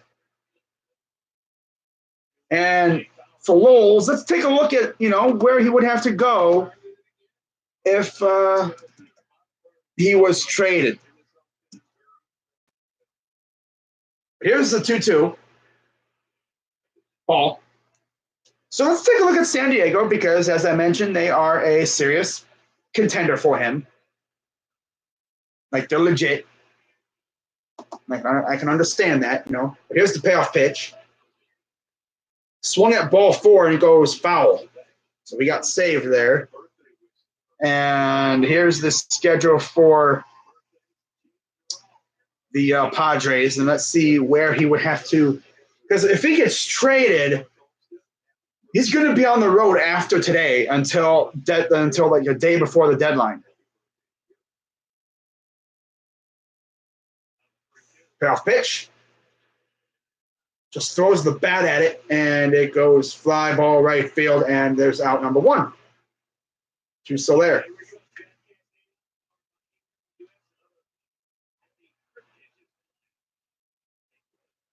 Wow.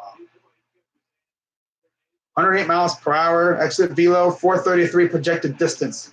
It went off the foul pole. That would have went probably second deck if the foul pole wasn't there. But they will actually be on the road. They do not have an off day until the 22nd. So if he gets traded to the Padres, He could be traded on the off day. But if he does get traded, he's either going to be having to go to Chicago, which I doubt. I don't think they're going to trade for him now. The Mets, so Queens, or would be really treacherous for him. Although actually it wouldn't be too treacherous. It would be if he got traded from we were in Kansas City or Houston from the 25th through the 28th and the 30th through the 31st. 2-0.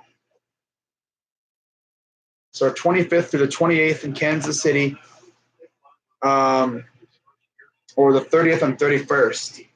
So he'd either have to go to Queens or San Diego. Or, yeah. Ooh, that would be tough. Although it wouldn't be as bad as if he was here. I mean, if he got – and Naquin gets walked – and if he gets traded on deadline day or maybe the day before, he would have to go to Baltimore. Baltimore, really? Oh, no, I'm sorry. San Diego has a promotion called Taco Tuesday. Oh, my God. Taco Tuesday. Man, I'll tell you one thing. If I was the Padres, if a player hits an opposite field home run, oh, man, the person who catches it gets a free taco. Create bedlam in the freaking stadium. Or, everyone gets a taco from Taco Bell or Del Taco or whatever. Del Taco or whatever it is, whatever taco joint sponsors their squad. Or go to Los Angeles to go to the Dodgers. Ooh, damn, go from Cleveland to L.A.? That'd be treacherous right there. Well, no, they don't play, so – yeah, San Diego or L.A. because they probably use that off day as a traveler. So L.A. Ugh. From Cleveland to L.A. Ugh. Well, go be playing around UCLA though, I guess. Here's the 1-0 to Lindor. Bounce it off. Now, another team that is interested in him, and we've found this out recently, is the New York Yankees. So let's see where he would have to go if he went to the Yankees. Most likely, if he was traded to the Yankees, he'd probably join them, depending on where they were. And there's an opposite field foul ball, and he would probably have to meet them somewhere. I'll meet you in their next city. Or if they're coming home soon to play in a home series somewhere against a team, he would just say, I'll meet you back at home when you get here.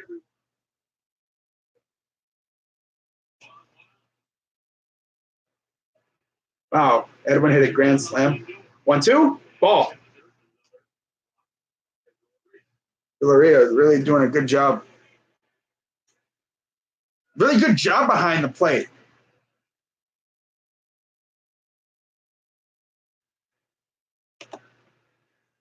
Flynn. 2-2 count. Here's the pitch. Ball. Full count.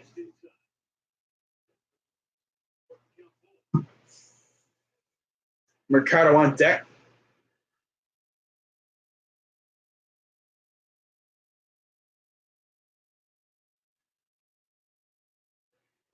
So here comes the payoff pitch. Fouls it off. Or not fouls it off. Pops it up. Oh, they lost it. Oh, boy. They got Naquin at second because he probably thought it was going to be a pop-up. Did they not know where that was? That's probably the rookie's mistake there.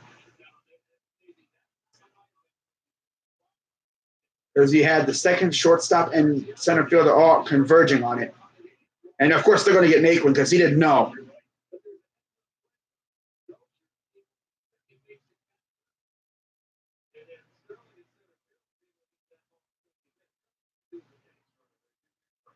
Yeah, I mean, because you knew Naquin was probably going to be taken down there because he thought it was going to be a pop-up and he stayed. Here's Mercado. go to first, and Lindor gets back. So yeah, for the Yankees, if Bauer was traded to the Yankees at some point, he would most likely go to either Minnesota, Boston, or back to the Bronx to meet him against the D-backs. Well, yeah, so that would be interesting because they pretty much have the kind of same schedule as we do, the same kind of thing that we do. He would have to go from Toronto to Minnesota, which actually wouldn't be that far. Kansas City to Boston, quite a little bit of a distance, or from Cleveland to the Bronx. Here's the 0-1 to Mercado.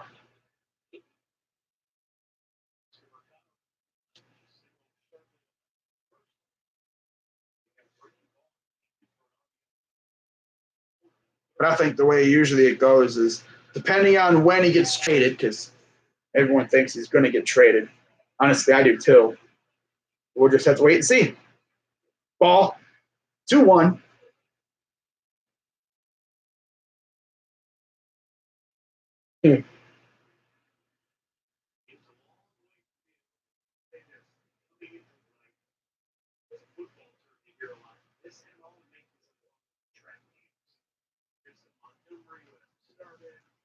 Here's the 2-1 to Mercado. Ropes it. And he lost the ball. Bling. He tried to make a play and it went woo. It like whee. Just jumped out the glove. Bang, bang, bang. 2 on with 2 out now. Wow. Good play by the shortstop. Ball just leaked out of the glove. Whee. He's like, where'd the ball go?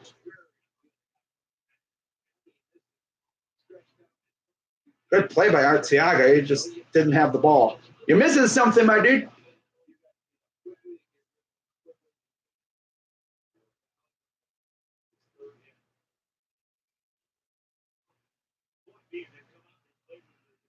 Wow. Ball.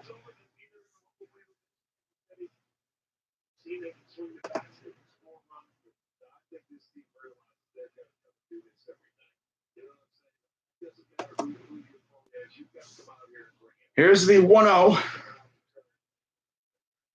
Fouls it. Oh, no, I thought he was going to foul it off, but he will just roll out the third, and that'll end the inning. So, by the way, if you're wondering how long Flynn has gone tonight so far, let's see how long he's been. Because remember, he came in there like in the third inning. So he's gone now 2 innings, 40-some pitches. Wow. Huh. Yeah, 2 innings. Wow. That's crazy. 2 innings now with 40-some pitches around there. And it is 5-2 Indians heading into the 5th.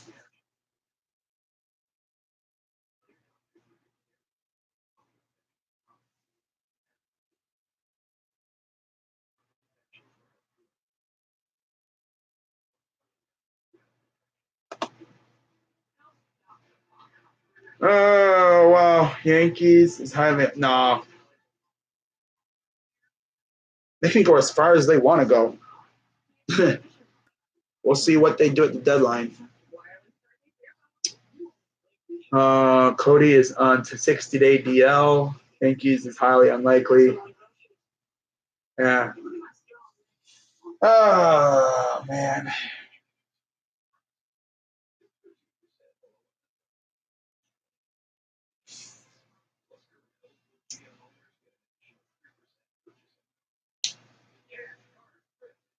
But of course, one of the best parts about this year is that usually in years past, the trade deadline has been kind of active, but not really super active.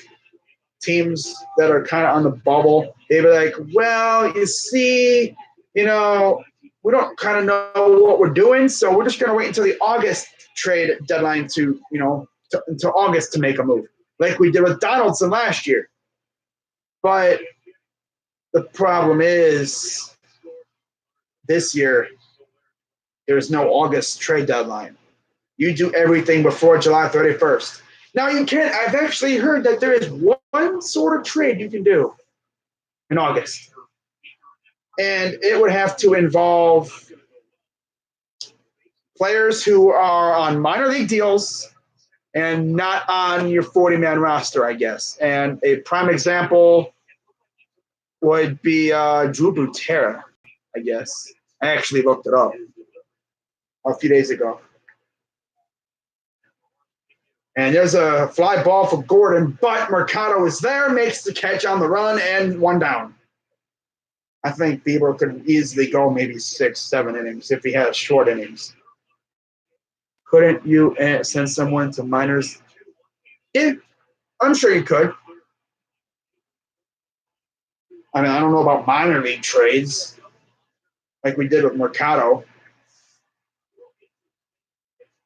I mean, if you have someone like in the minors, like a Drew Butera, you could trade him because I guess he's a minor league deal, but he's not on your 40-man roster. So I guess he'd be a candidate for a trade in August. I'm not exactly certain. I just heard his name, and that's what I heard. So that kind of trade would work in August. But you can't make any other trades like that, like you could last year. Which I don't mind it because it means more action.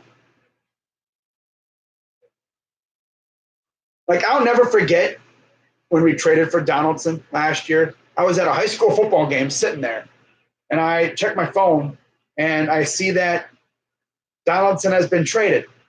And I'm eagerly refreshing Twitter, wondering where he's going.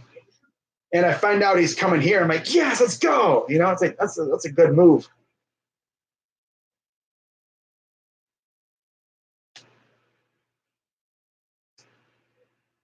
Yeah.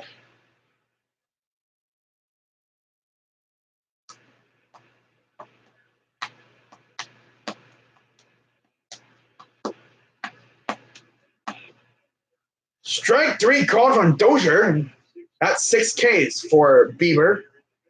83 pitches.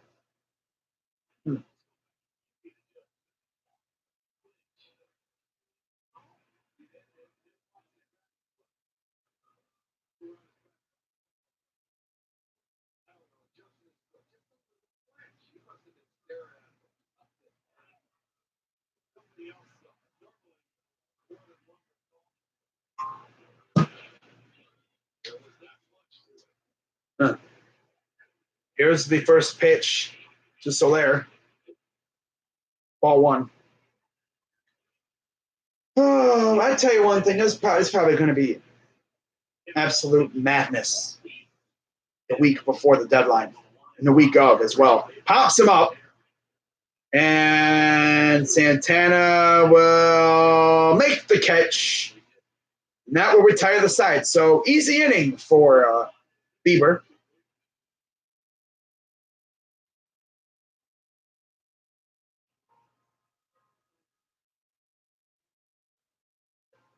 Oh, I love those easy innings. You have 2 flyouts and then a strikeout.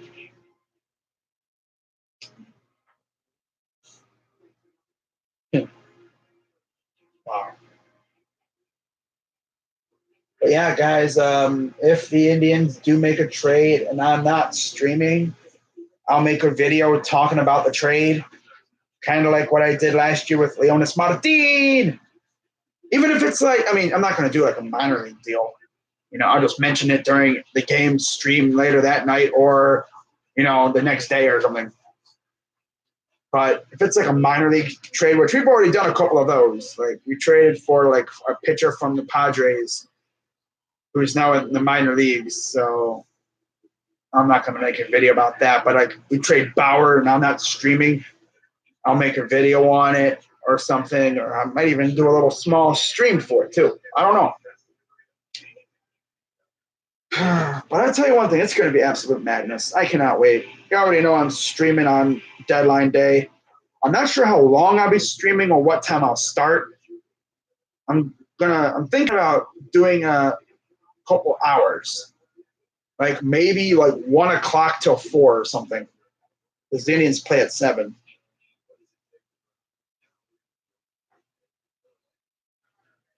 That sounds actually cool. Do a 1 o'clock to 4 stream. I might actually stay on a little after as well, just to make sure there's no trades going on like after the buzzer. Because I guess I don't know if the rule persists to MLB, but I know in the NBA and NHL they usually give you about 10 minutes after the deadline is passed to get a deal done. As you have commenced talks before. Ooh, a nice line drive for Luplow in the left field, and that's going to be a base hit. It'll be a single. Good throw by Gordon keeps it a single. So, yeah, nice job with the leadoff hit. Semien hits a ding dong. Love it. Love it. Need the ace to get that win tonight. 2-0 in the bottom second. Wow.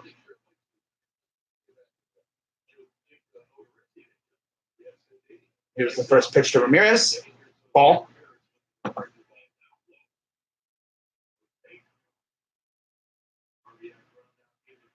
Toronto hit a dinger. I mean, damn, bro. It's freaking Detroit. What do you expect? They suck. But they're taking after us now. They're beating the holy crap out of the Tigers. I mean, crap, bro. And looks like Baltimore is up 7-2 on the Red Sox. 7-0 Toronto. God, 2-0. Fly ball, center field. Soler will make the catch. 1 down. Let's see who has scored for the Bluebirds, as Teoscar Hernandez just hit a dinger off of Zach Reininger.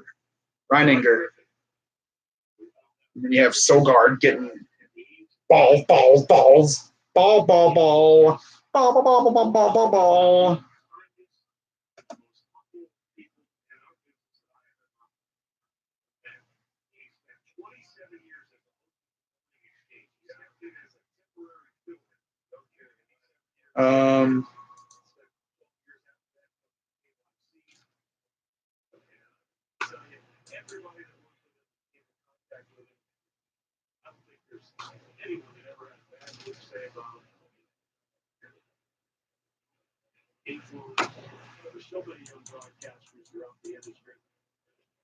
This is a wild pitch, and Luplow will take off for second. And a wild pitch. Flynn has not had the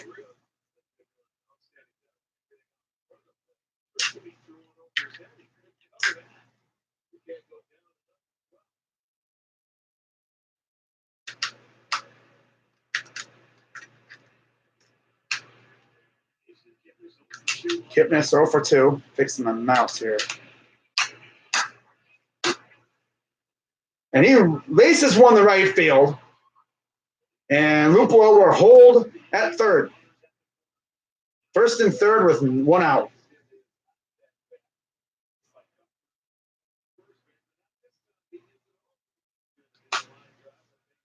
Let's see who has scored. Hernandez with a dinger. Galvis with a single. Wow.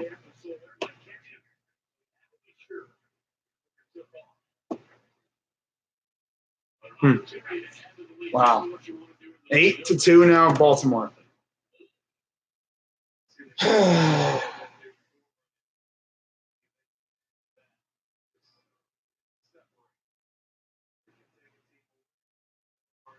Okay.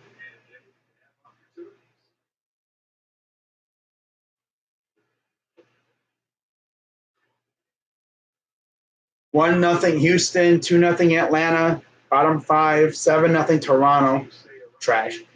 8-2 White Sox over the Rays. God, freaking 7-0 Reds, 5-2 Yanks, and 1 apiece out in Pittsburgh. Wow.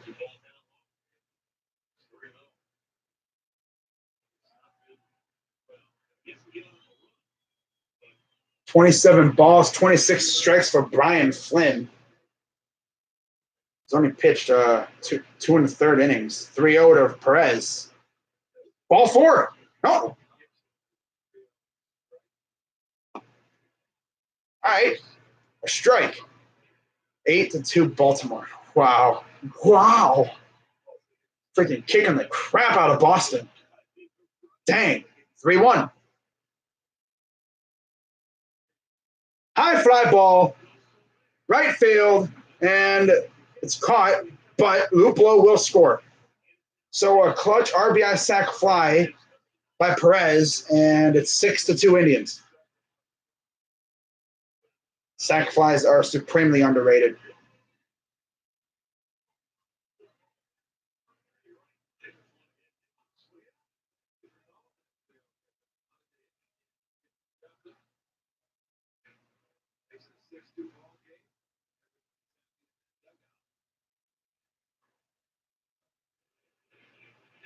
Here's Jake Bauers. 1 for 2. Runner on first. Here's the pitch. Nope, throw to first. And he gets back in time. No problem.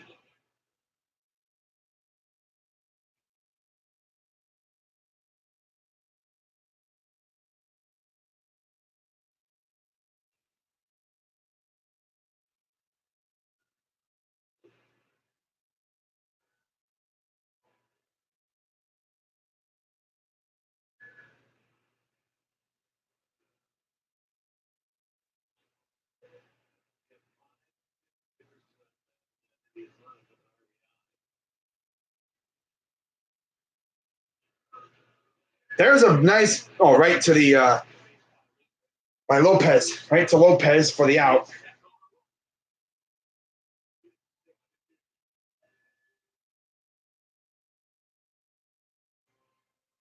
Heading to the 6th, 6-2 Indians.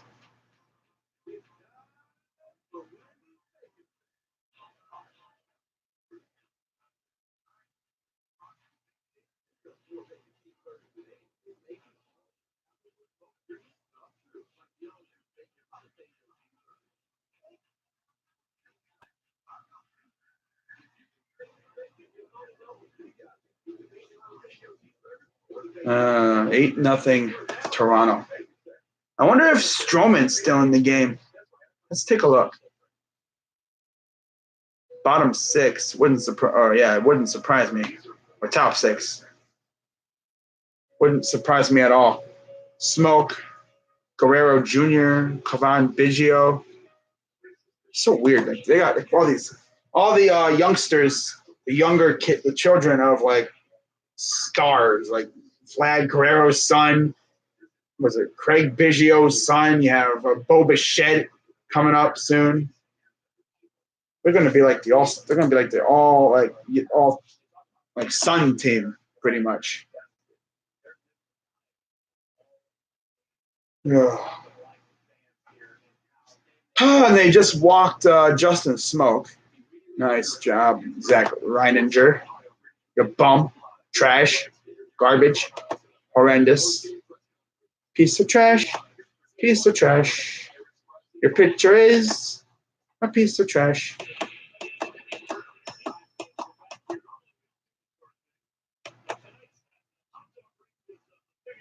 Oh, wow. Jerry Lawler.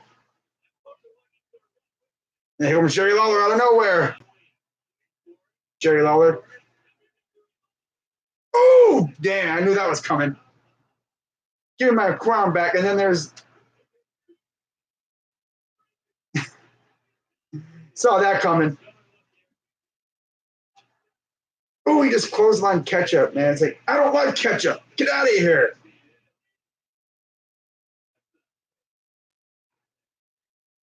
Wow.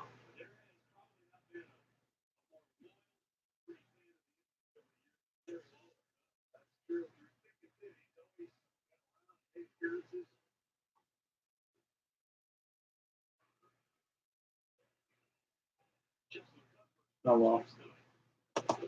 Cuthbert, strike 1. 1-1 count. He walked last time up. Bieber at 87 pitches.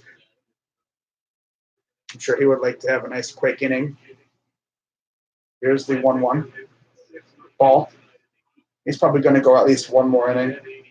I think that sounds right for him. One more inning around there. That's about usually how long he goes. Strike two.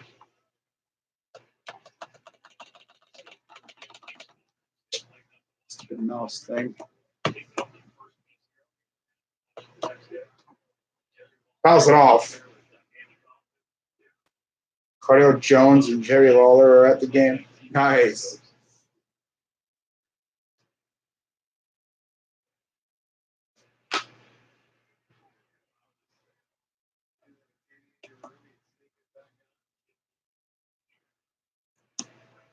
The 2-2. Right to Kipnis. And he'll throw it to first to get the out.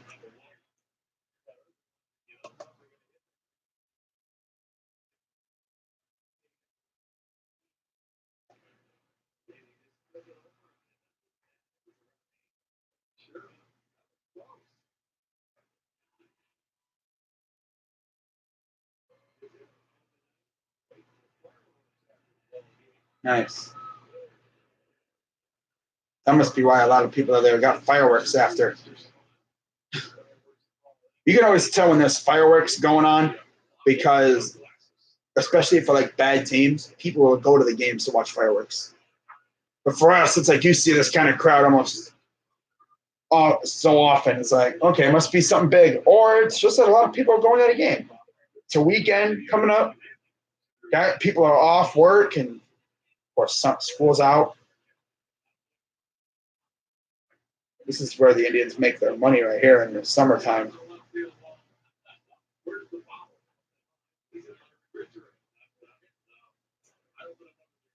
Here's the 0-2 to Arteaga. Fouls it off. Let's see. Yeah, 8-0 Toronto. Damn, that's nuts. Toronto kicking the crap out of Detroit. Detroit's just had a horrible time as of late. Get beat up by the Indians again, and then face off against Stroman, and he's just eviscerating you. Swing, and fouls it off. Yeah, Bieber's probably going to go at most one more inning. I don't think he'll go 8 until the 8th. I think he'll probably go 7th. Unless he feels good. But I don't know. Here's the 0-2. Blooper, and here comes Nick when he makes the catch. This dude just be making big plays, man. I love it. I looked like he was going to get down, but Naquin said, hold up. Nah, not so fast. In the words of Lee Corso, not so fast, my friend. Victor Alcantara against Vladdy Jr.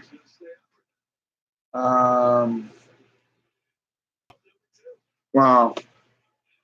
Let's see if Stroman's out there. Yeah, he's still going. Wow. Here's Lopez. Ball one. Oh, Vladdy, let me guess. It's a dinger.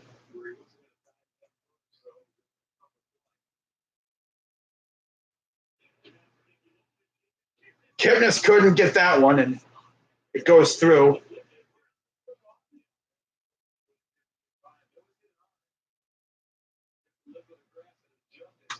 It jumped. Wow, Angels designated Matt Harvey for assignment.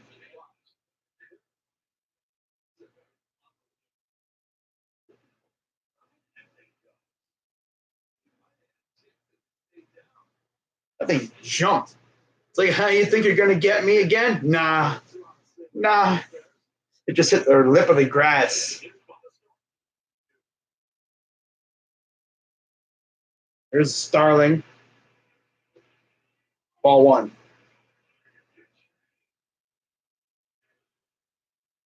"27 pitches in the first. Ever since then, it's been kind of low, except for a 20-pitch fourth. 8 pitches in the fifth. And they got the pen ready. So, yeah, he's probably going to go 6, which isn't bad at all. As long as he gets Starling. You have Goody warming up in the pen.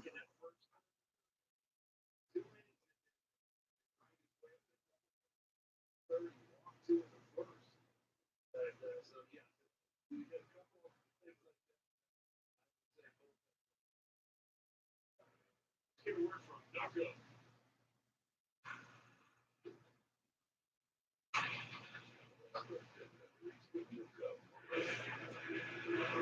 Guys, I forgot you said about Shane Bieber maybe a little fatigued today, but they also played on the coaching side. But just everything he's gone through with the All-Star game and everything else, and maybe he was on the drill that first start of the All-Star game, but they feel this maybe fatigued from all that he's had to go through for the last week and a half. So they're going to be quick to get him out of here. Like, well, he's done his work, man. He's done 100 pitches. He's kept his team in a ball game at this point. We're giving up 2 runs. He can't ask for much more.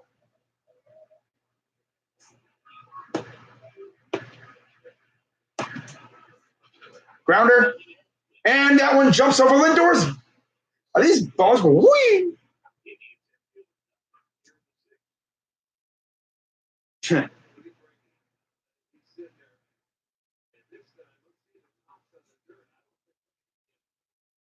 Ball be hopping everywhere. Doing, doing. Woo! Whee!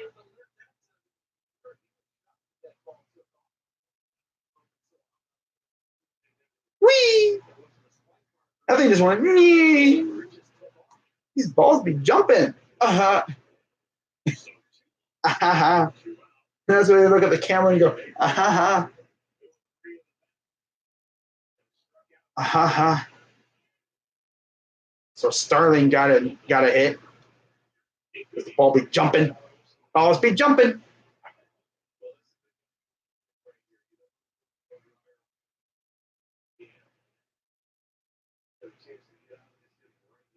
Here's the 1-0 to Villarreal. Grounder, right through, base hit.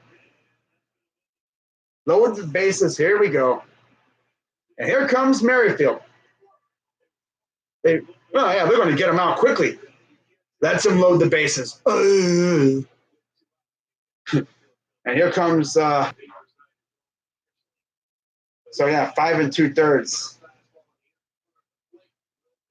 Now you got Merrifield coming up.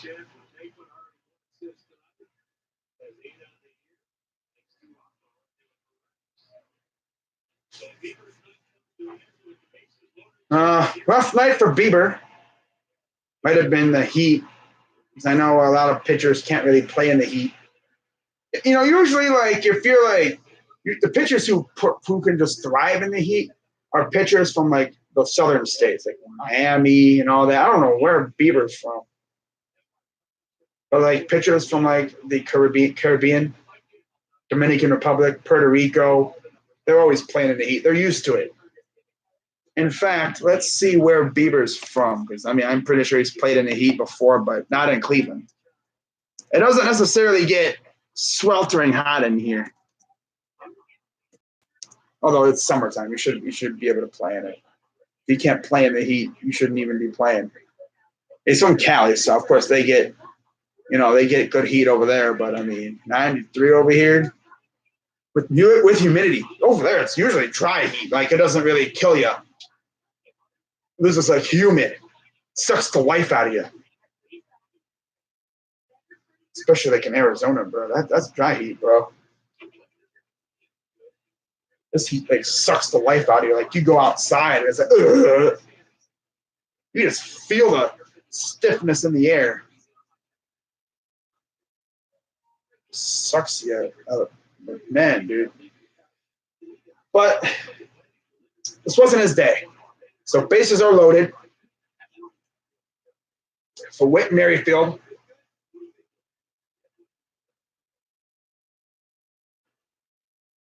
Wow.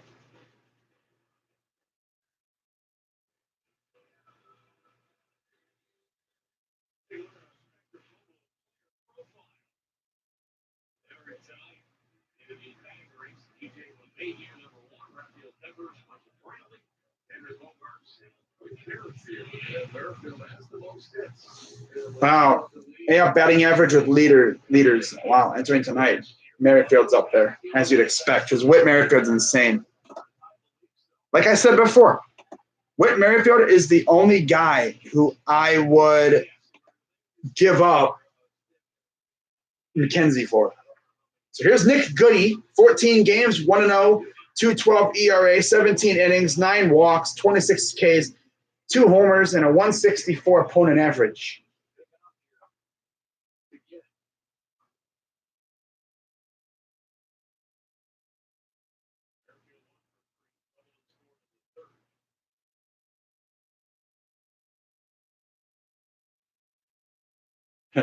Here's the first pitch from Witt. Swing and a miss.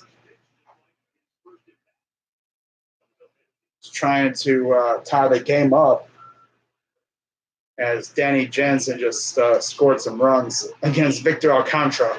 Friggin' bum. Wow. Another RBI single. Wow, 2 runs scored. Dang. Here's the 0-1. Ball. Wow.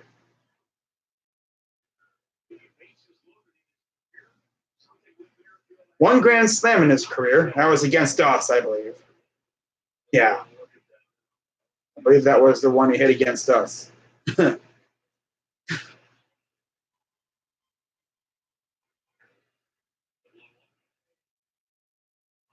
ball, that's going to go into the gap. And that's going to score 1 run, 2 runs, and 3 runs scored. Wow. 3-run triple.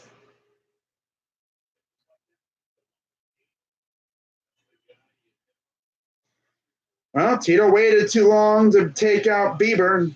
That's what happens. Goody trying to blow it. Wow, Goody. Freaking bum. He's turning into a bum, too. Wow.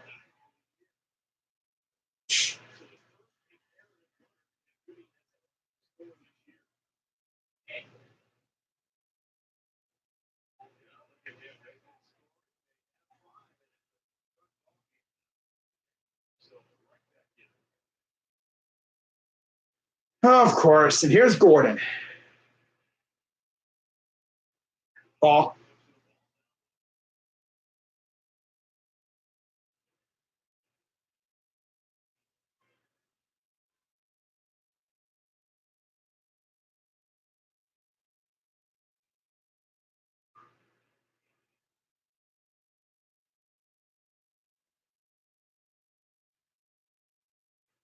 Bueno. Swing and a miss.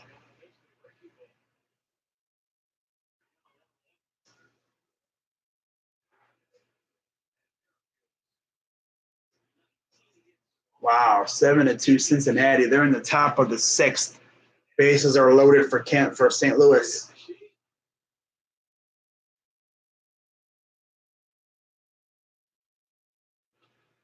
Little roller to Kipnis. Throws to first, out number 3. And it's a 1-run game. Like I said, legit, like Merrifield is the only player that's somewhat available who I would give up Tristan McKenzie for. He's that good. And he's got a nice contract too. Team friendly. But like I've said before, I highly doubt the Royals are going to get rid of him. Unless they're just absolutely blown away.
Since June 1st, nobody has a better record than the Indians. Washington has been as good. Wow. Best records since June 1st. We're 27-11. Mets, Braves 28-13, A's 26-14, and Yankees 25-14. New pitcher is McCarthy. Kevin McCarthy, 24 games, 2-1, 5.40 ERA, 1 save, 26 and 2/3 innings, 13 walks, 11 Ks, and a 3.15 opponent average.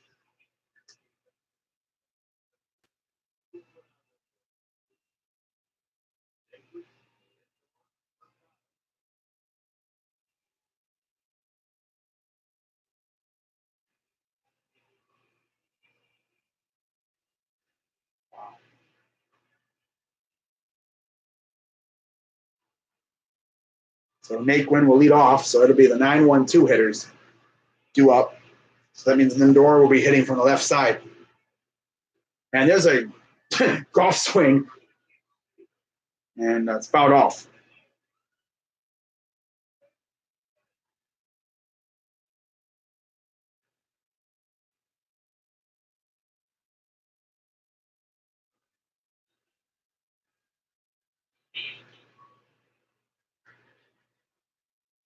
Here's the 0-1. And that's going to go to right field off the wall. And Naquin's going to steam around for 2. Leadoff double.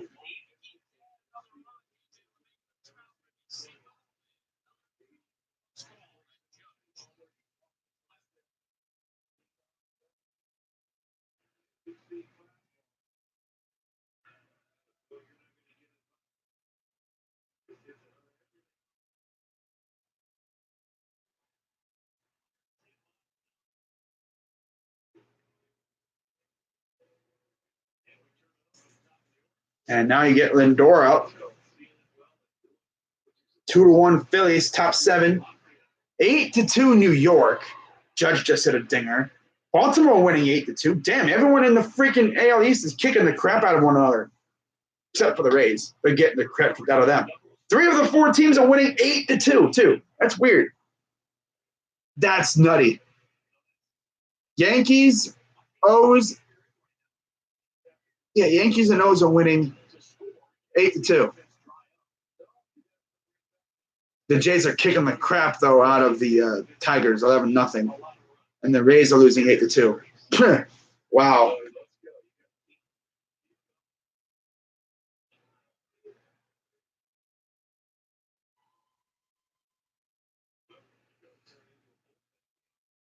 So, 1-1 count.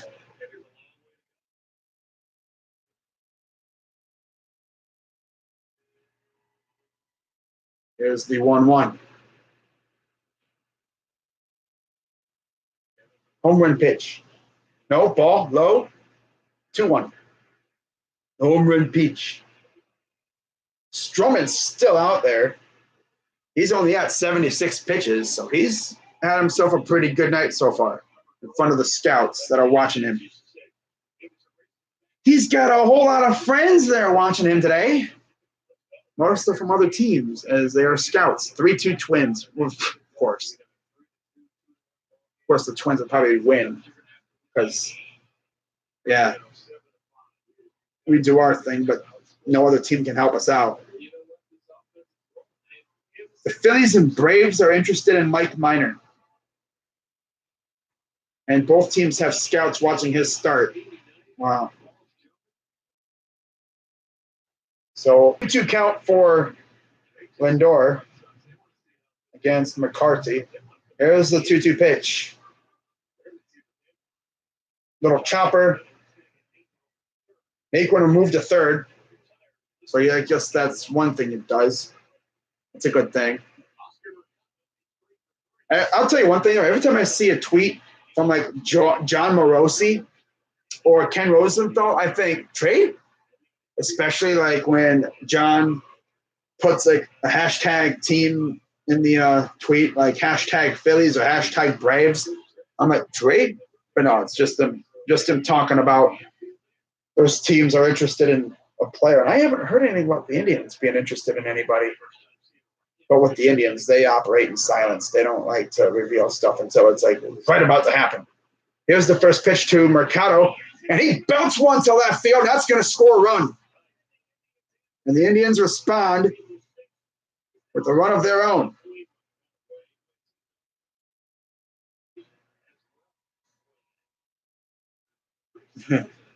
Seven to 5 Indians.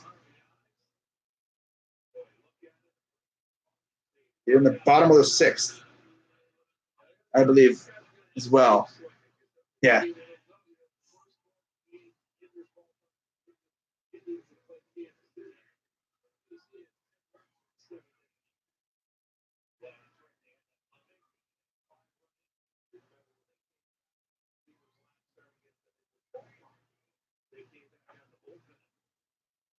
There's Santana, throw to first. Mercado gets back.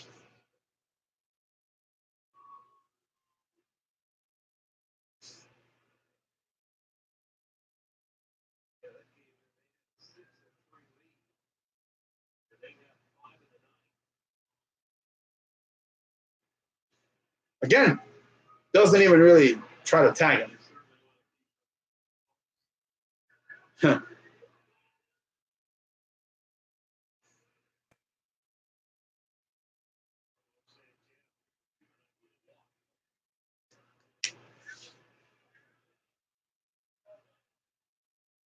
Ball.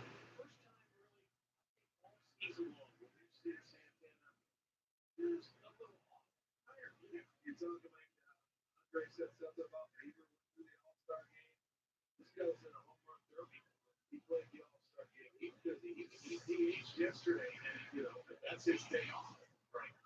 And the Indians only have one more day off, and then they, that's a week of home on this road trip.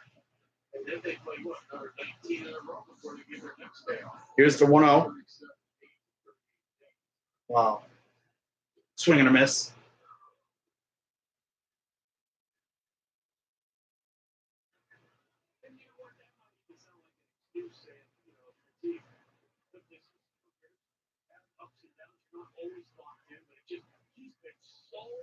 Consistently good all season long that it's out now when you see him not right after the break. Here comes the 1-1 to Santana.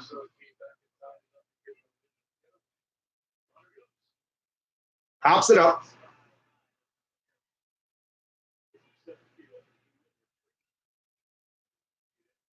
Two down. Mercado gets back first. So tomorrow it'll be Jacob Junis against Adam Plutko. Wow. 20 starts for Junis, 5-8, 5.08 ERA. Plutko 7 starts, 3-1 with a 5.40 ERA. I'm gonna say over under. He's probably gonna give up like 5 bombs tomorrow. Wouldn't be shocked if we lost tomorrow because freaking Plutko. Really? There's no other pitcher you'd put out there but Plutko? Seriously? Wow. Luplow right through, and that's a base hit. His second hit of the evening. 2 on, 2 out.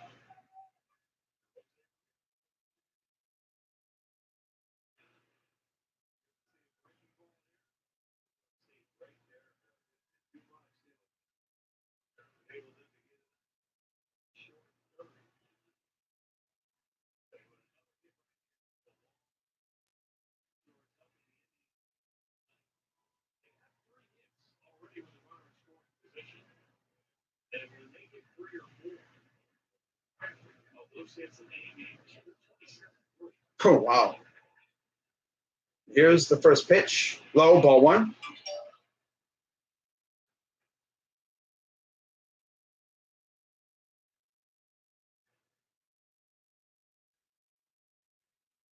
Oh for 3 tonight.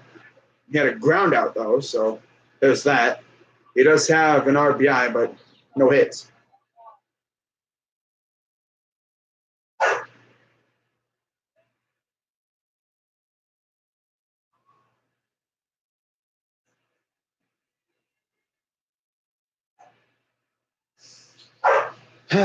So 1-0 count for Ramirez. There's the pitch from McCarthy. Throws the second. Got back in time.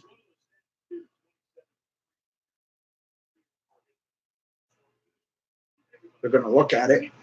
No, they're like, nah, keep going.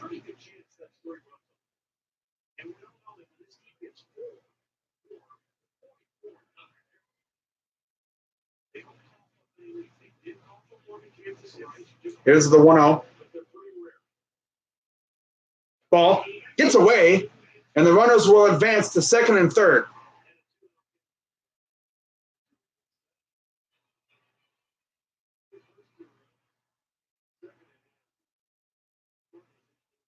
Oof.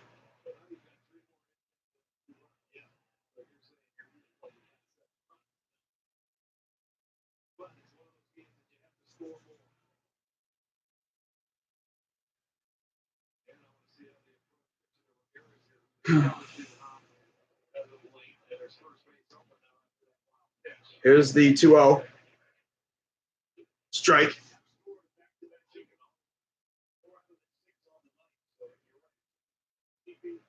And they got Hill, another lefty up in the bullpen for Kansas City.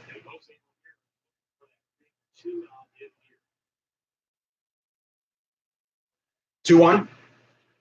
Bounce one, and that will get caught by Soler. That'll end the inning.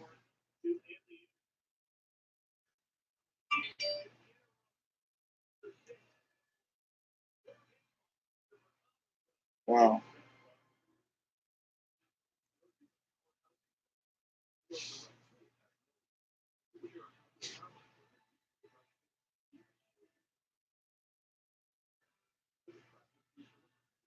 Oh, man.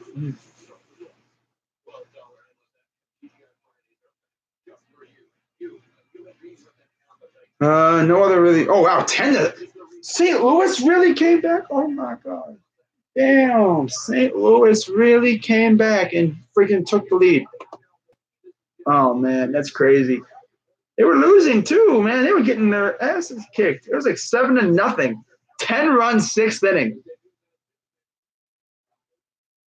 The inning's still going. Oh, my God. Wow.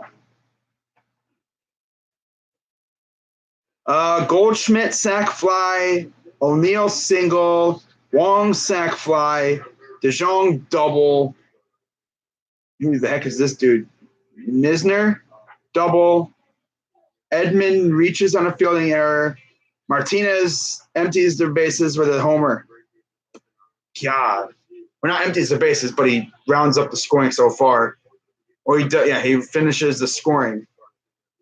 Wow, with a homer. That's crazy. 10-7 St. Louis.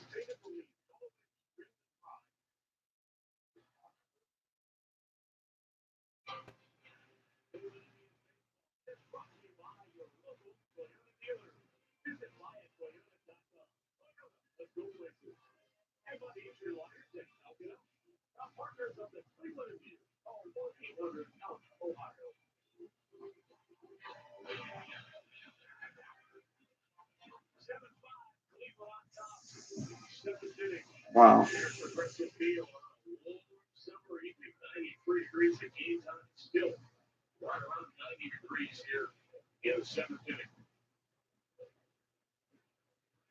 First pitch to Dozier, of course, for up high for ball.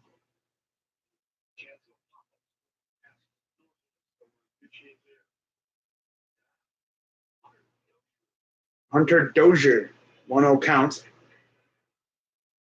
Here's the pitch from Goody. Low, ball one.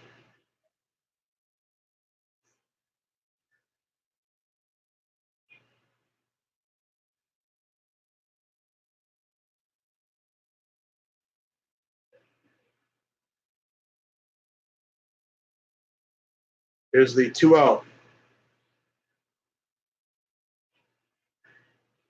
Bounce it back.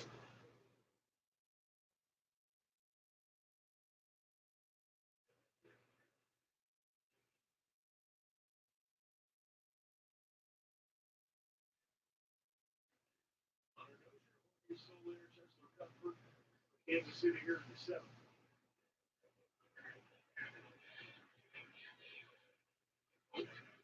Ball.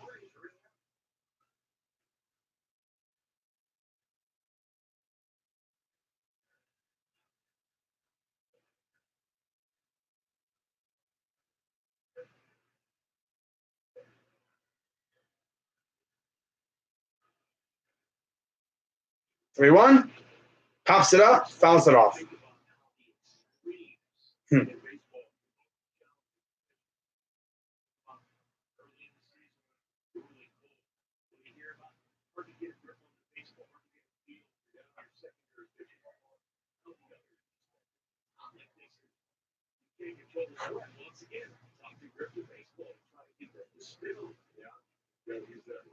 Payoff pitch.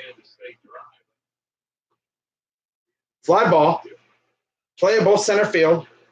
Mercado makes the catch. One down.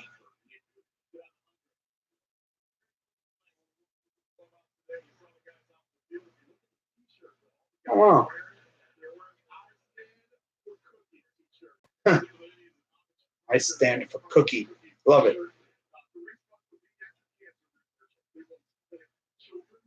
Brad Hand.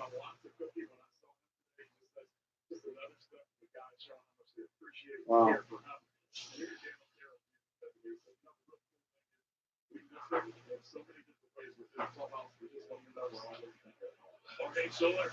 Soler pops it up. Santana makes the catch. Right on the All-Star Game logo. It's still there, by the way. It's kind of fading away now, but it's still there. And there's two down.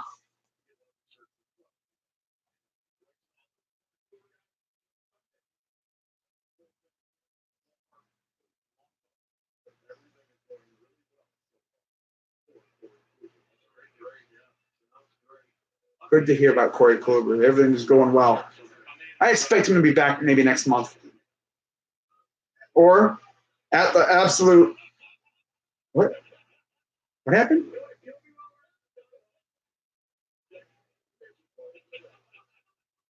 What happened?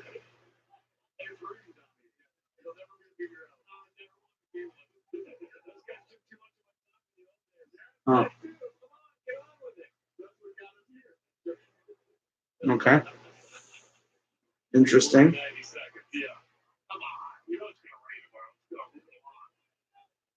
Here's the first pitch to Cuthbert. Let me see what happened. That was awkward.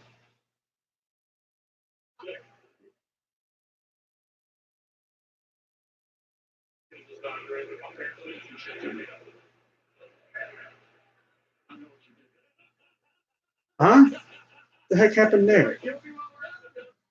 Oh, something must have happened off camera. Umpire gave him he's like, I don't know what was going on there, but okay. And by the way, there's a pop-up, and that will end the inning.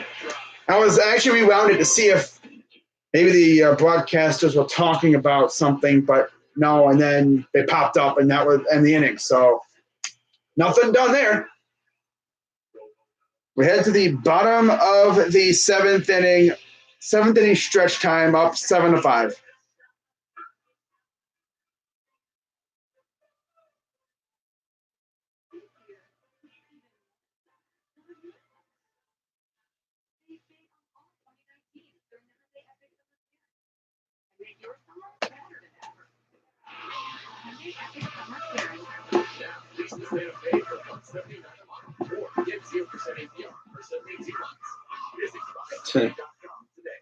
There's a new show in town, Northeast Ohio, and we brought the spirit of Las Vegas with us. The 2019 Chief Riders doing our Dollar Tuesday holidays giveaway in July.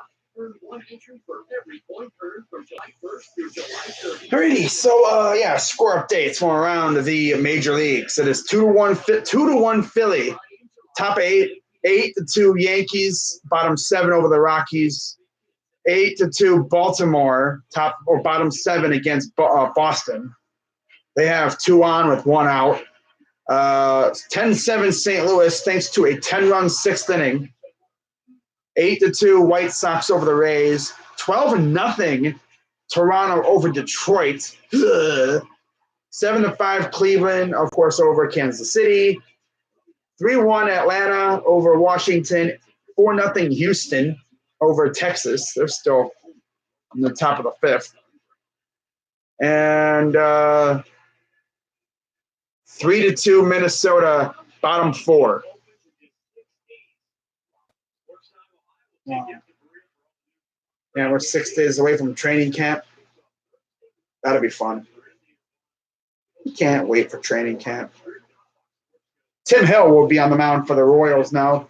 13 games, 3.86 ERA, 11 and 2/3 innings, 5 walks, 9 strikeouts, 2 homers, and a 220 opponent average.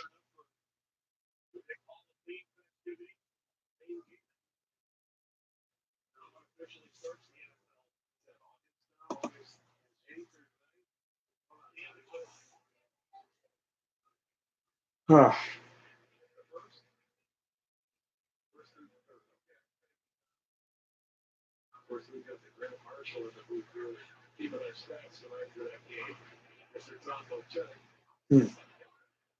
Jason Kipnis leads off for Cleveland. The side on left-handed swinger, Tim Hill. 1-0 count for Kipnis after a leadoff first pitch ball from Hill. Little sidearm action. Kind of like a lefty version of Joe Smith.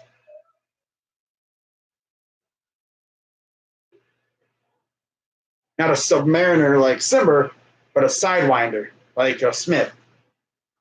Dude, Joe Smith came up so clutch in the playoffs in 2017, especially in that extra innings game against the Yankees. Bro, I remember staying up for that game. That was lit. Here's the 2-0. Fouls it off.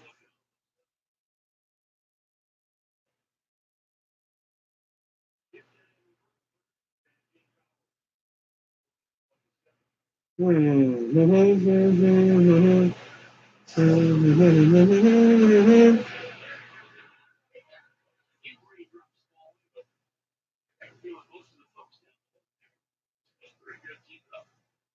one. Everyone will be thinking that. Throw to first, got him. Ball didn't even get it past the batter's box.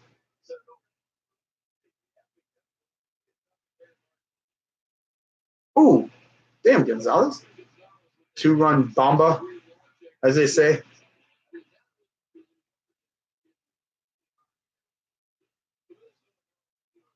Oh, wow. Bottom four.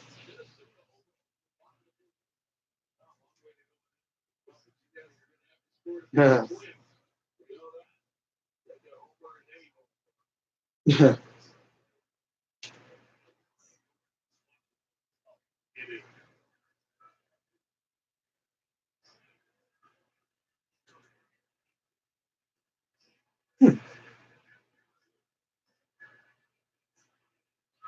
Here's the 1-0 to Perez. Swing and a miss.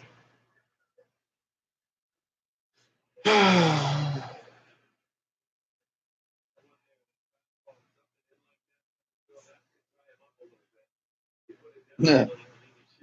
All right. Here comes the 1-1 to Perez. Fouls it off.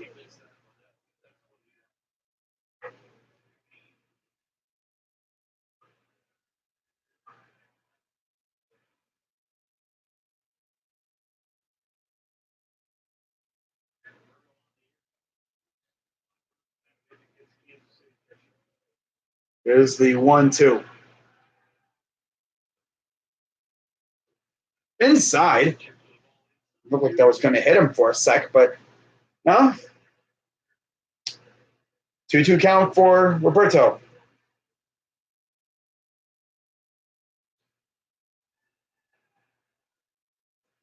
And here's the pitch from Hill.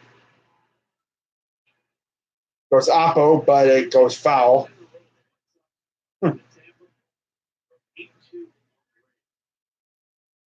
Simber warming up.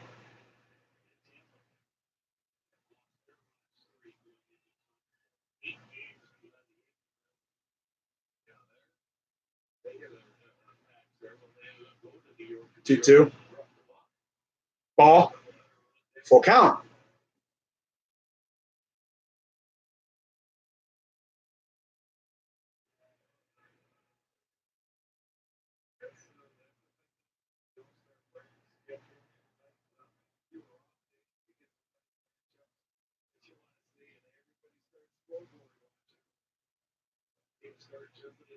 Here's the payoff pitch.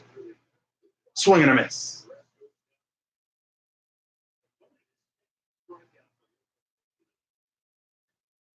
Wow.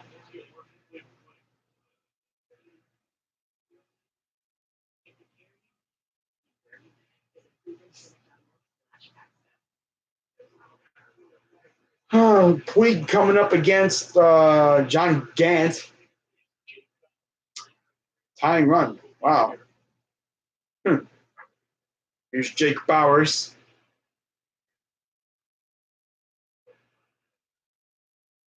Ball one.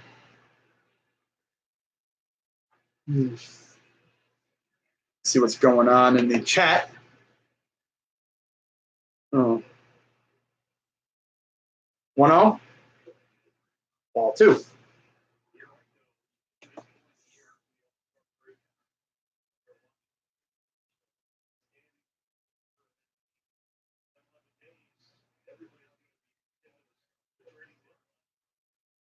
Here's the 2-0. Fouls it off.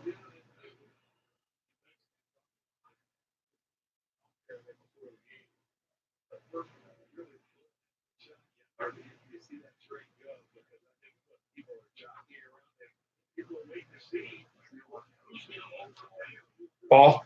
3-1.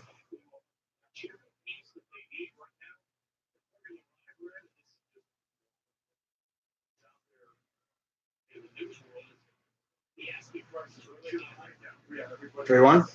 Swing and a miss.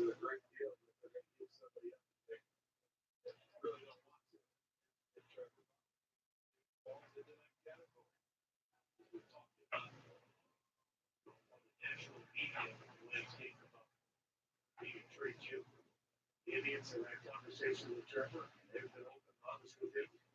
He wants to be here. 3-2. And bloops it into left. Base hit.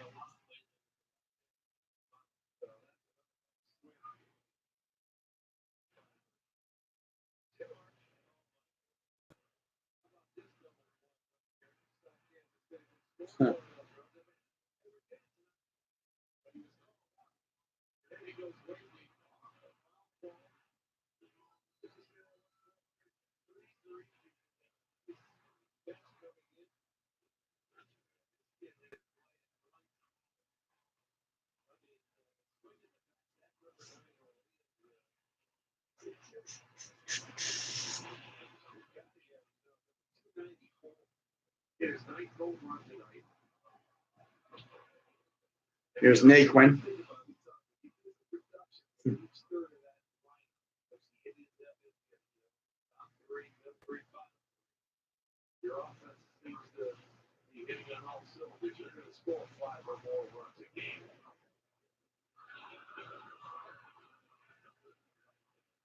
Here's the 0-1 to Naquin.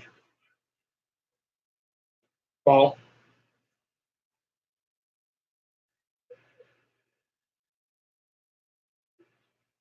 Oh.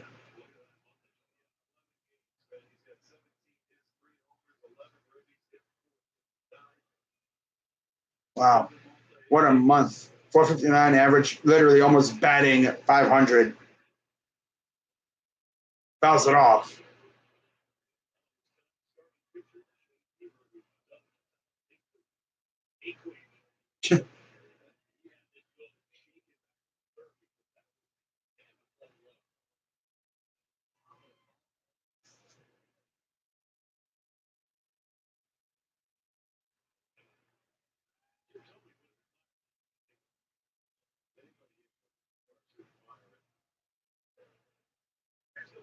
One, two.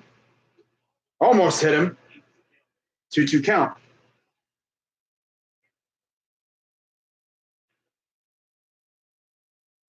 Ooh.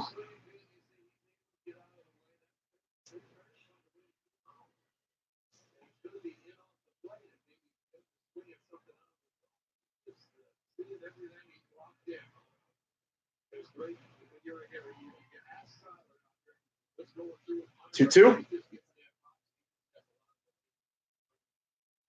Fouls that pitch off. Stays alive. Top. Oh, it's bottom 7, 7-5 Indians.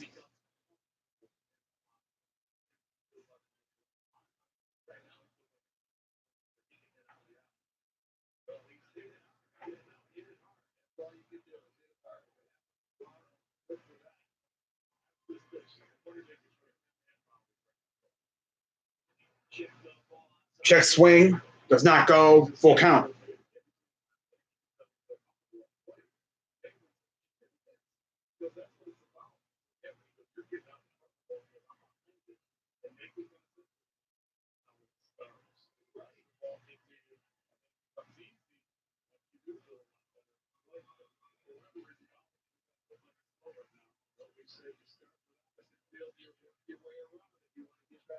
Fouls it off.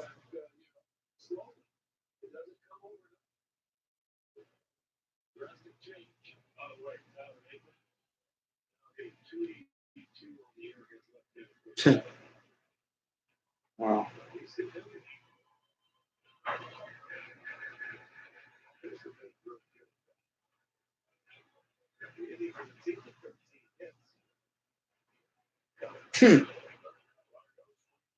Swung on and missed. And that will end the 7th. Still 7-5 Indians.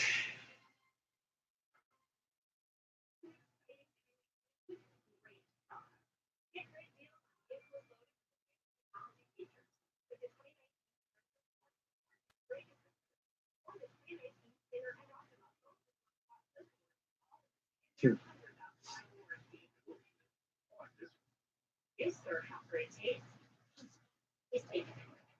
Korean Japan Power Salesman and use the 2020 Portage LX for $199. There's a place.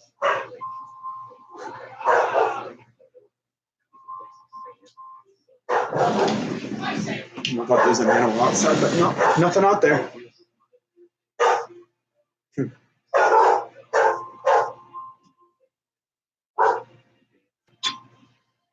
Dogs keep barking at anything out there, bro. They're nuts. I can only imagine what a dog thinks like when they see an animal outside. Their mind is probably going absolutely crazy.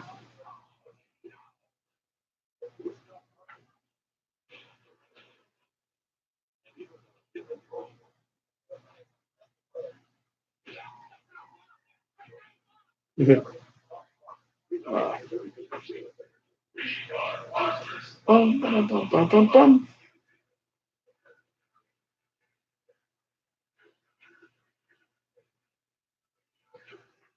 Indians live following the game at Alan Jensen.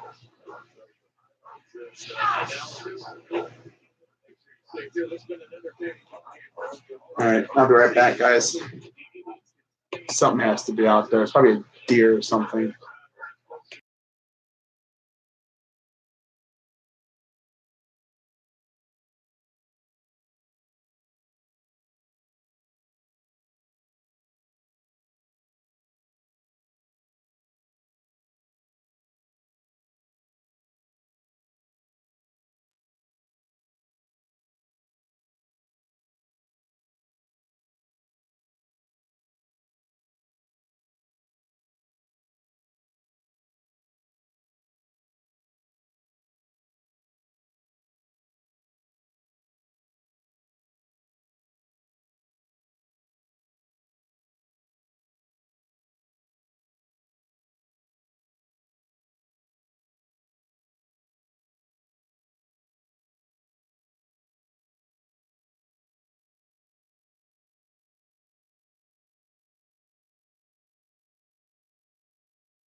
All right, I'm back. And of course, in the span that I left, freaking bugs probably crawling all over me, man. Had to go outside and see what my dogs are barking at. Probably a deer next door or something. I don't know. Whatever.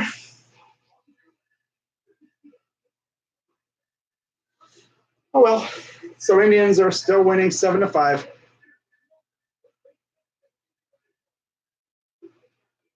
So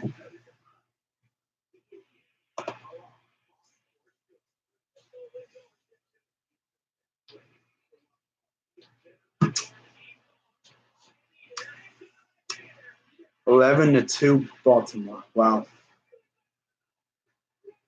That's nuts.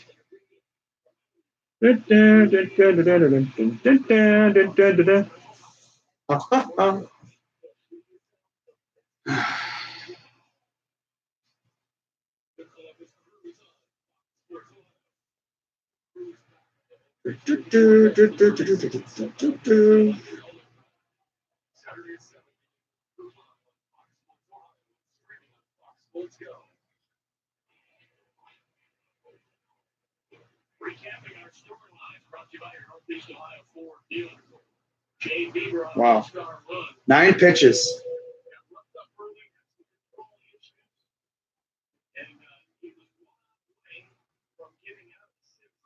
Wow.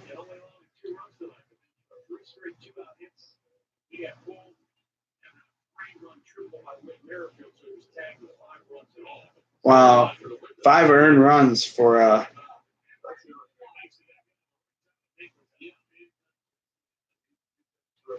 so bottom of the 8th.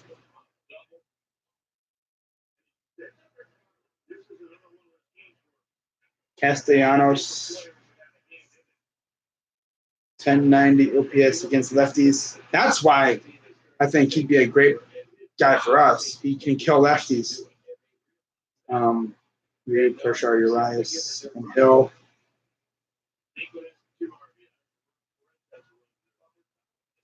So Willie Peralta on the mound against the Indians right now, trying to keep it a 2-run lead.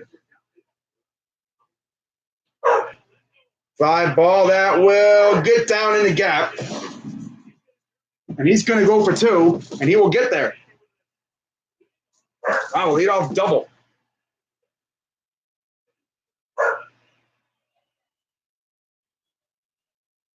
Love a leadoff double. And here comes Oscar Mercado, who has 4 hits.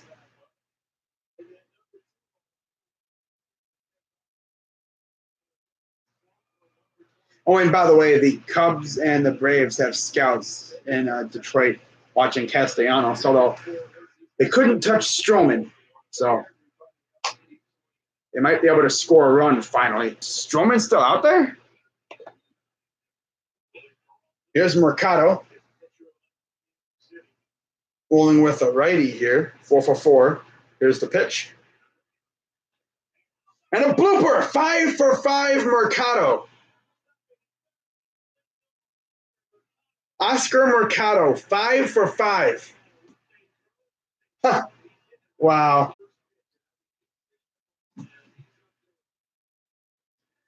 Five for 5, Oscar Mercado. Wow. That's nuts. Wow, the Tigers actually scored runs. Wow.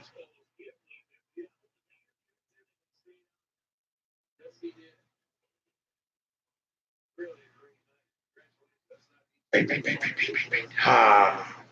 Oh, he grounded out first, and Jones scored. Oh, okay. Okay, so Stroman's out of the game. Here's Santana. And now you have 2 on. 2nd and 3rd with Santana at the plate.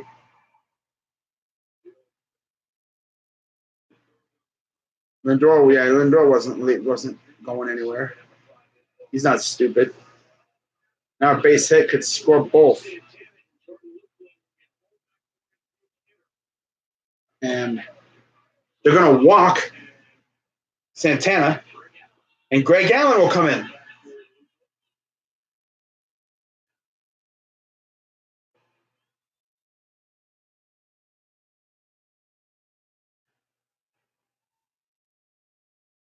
With bases juiced, and he'll go against Willie Peralta with no outs.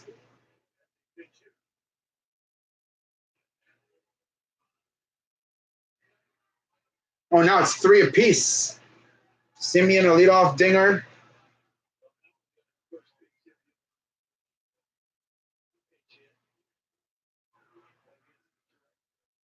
What the heck? Okay.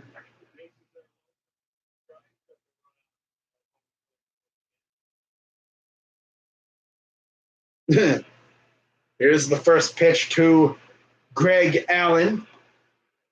Greg Allen. Strike one.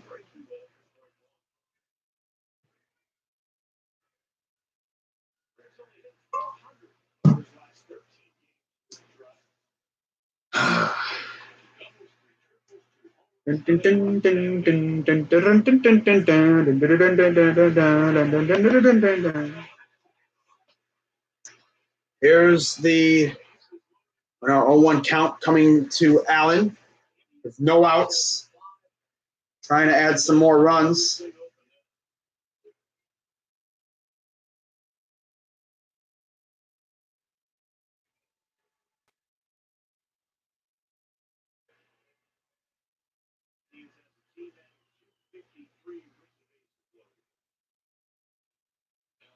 Now they're going to have a little meeting at the mound here.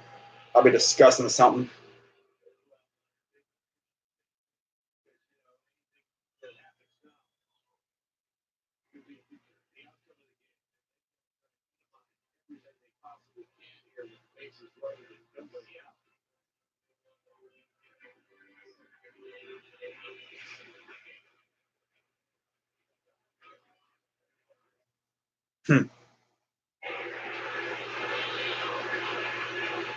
So here's the pitch. Tried to go oppo, and that probably would have scored at least 2 of the runs, considering who you have on base. Lindor and Mercado, and then Santana. They pulled Luplow and pinch hitting Greg Allen for him. 0-2 count for Allen. You have Ramirez on deck.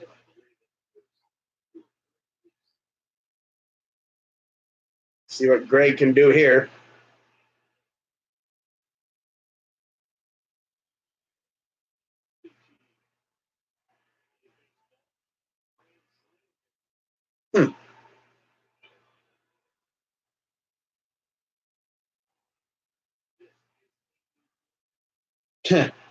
And now another meeting. Peralta and Valeria are having a rough time getting on the same page. Yost is like, what?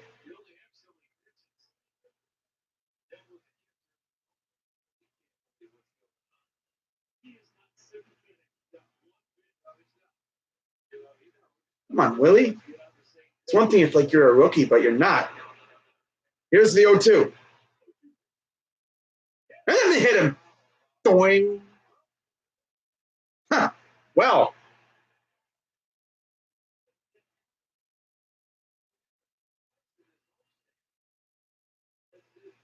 Wow.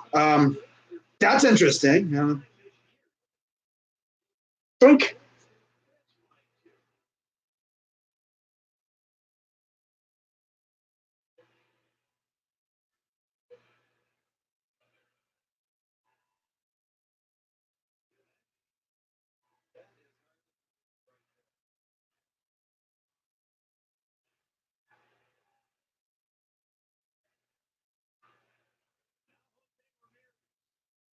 Here's Jose Ramirez.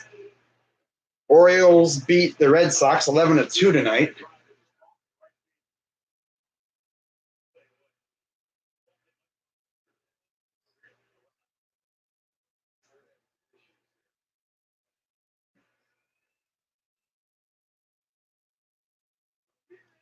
Ramirez belts it to right field. That's going to score at least one. Santana's going to get held. Huh. Bases are still loaded.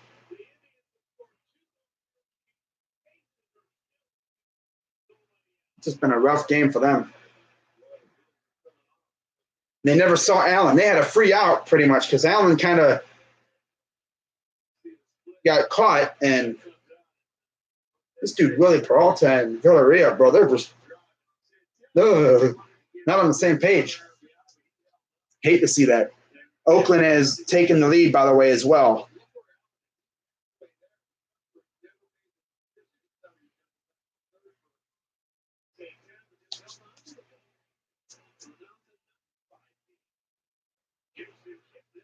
Here's Kipnis taking the first pitch strike.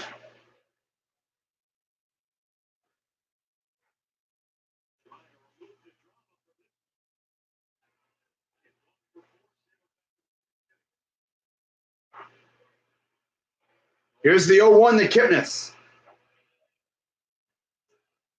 Yeah, this pitcher, man, come on. I don't know who's worse, this pitcher or the catcher. 0-1. Blasts it. Oh, he tumbles. Santana comes home and he will score. Steaming home like a rampaging bull.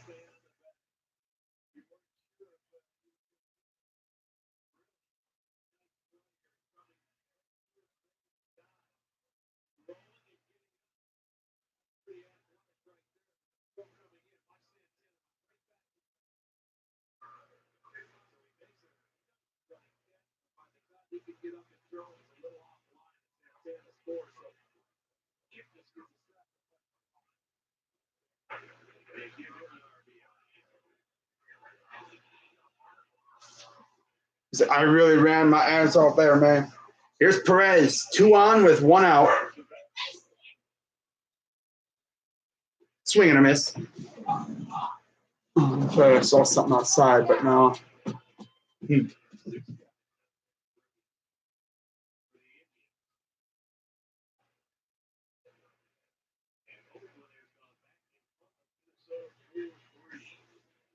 They're in the top of the 6th. Ball.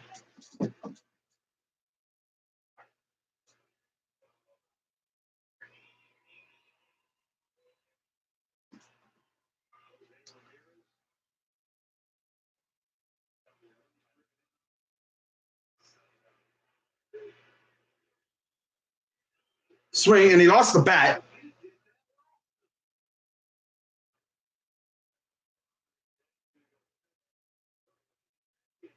Huh.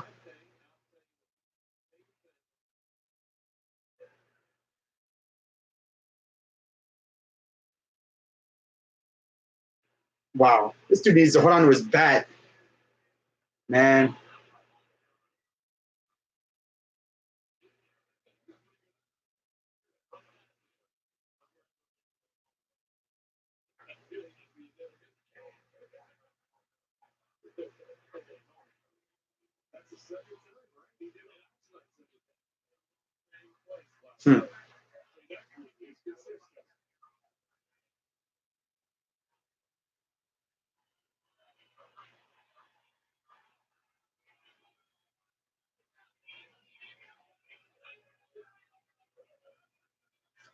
Here's the 1-2. Ball.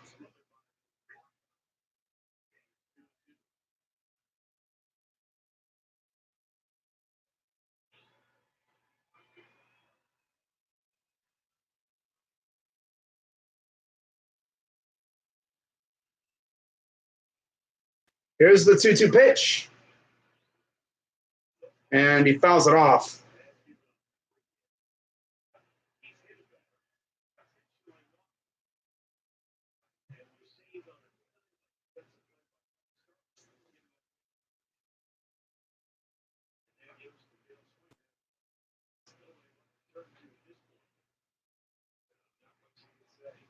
Two pitch. Ball.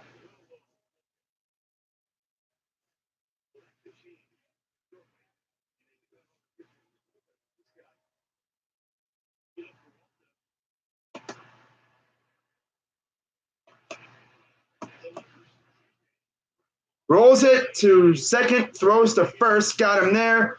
Got double play.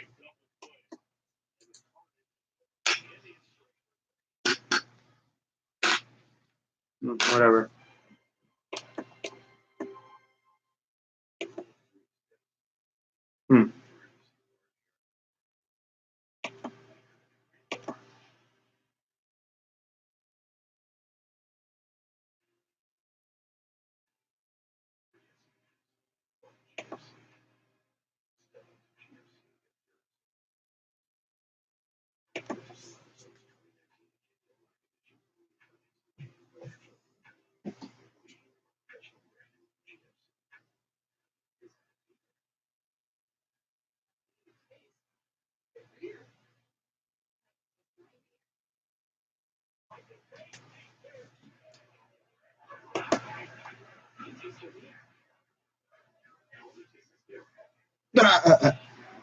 Wow.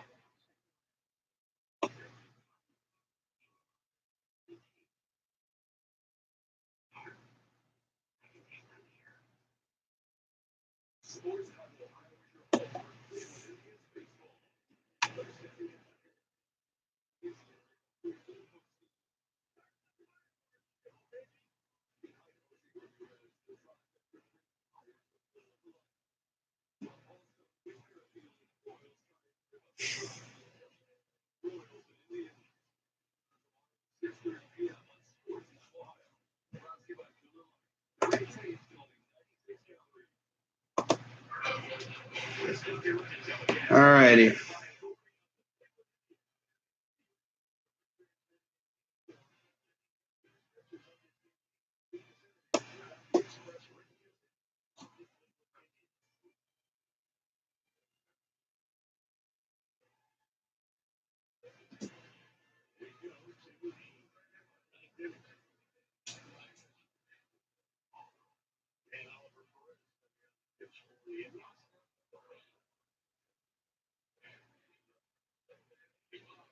So Oliver Perez, 39 games, 2-2 record, 3.20 ERA. Greg Allen takes over in left for Luplo.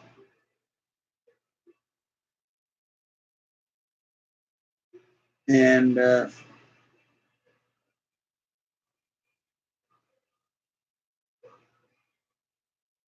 leading off for the Kansas City Royals will be Villarreal, right?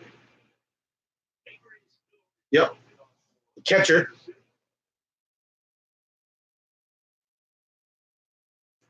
Here's the pitch. Inside, ball one.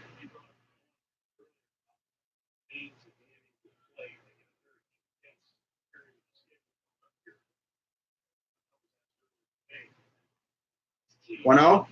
Well, oh, strike.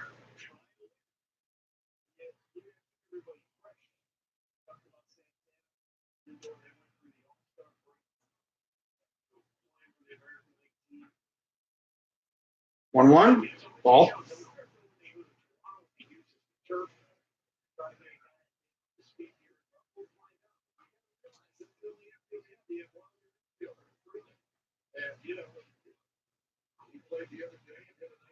Here's the 2-1. Strike.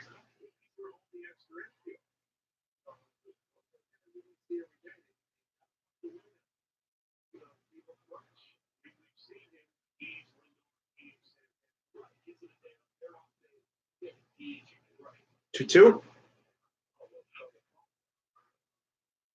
Full count.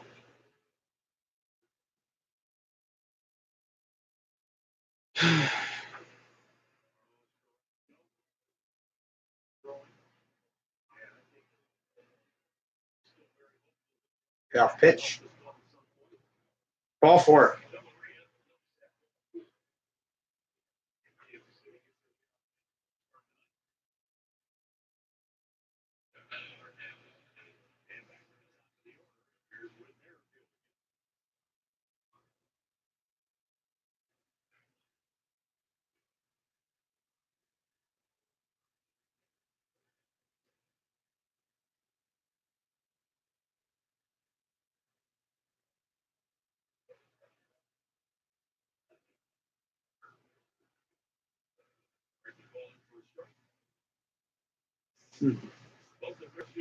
Merrifield against the Indians this year. 2 homers, 9 RBIs, 19 of 47, 404 average. Fouls it off.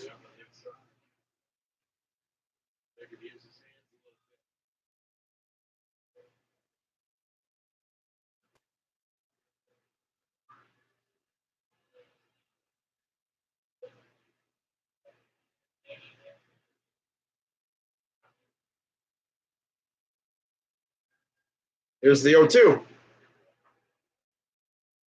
Ropes it foul down the left side.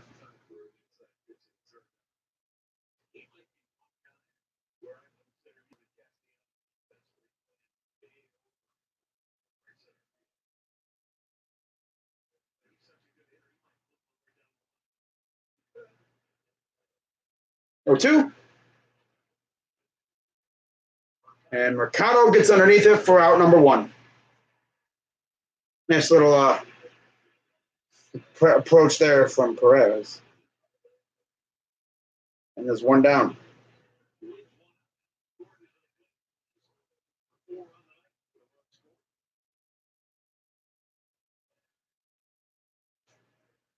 See what's going on in the chat. If anyone else has popped in, say what's up. Oh, yeah, what's up, Tice?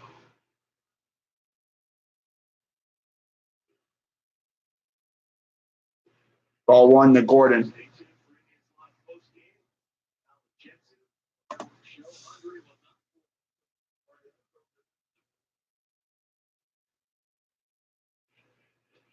Strike.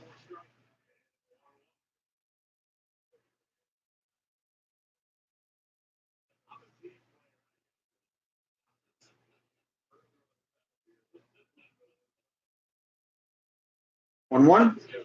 Ball.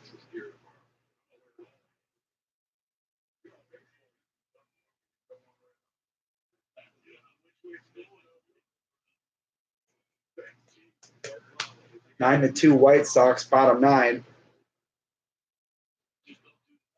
5-1 Philly. Ball. 5-3 Oakland. Wow. Yeah, I just mentioned it.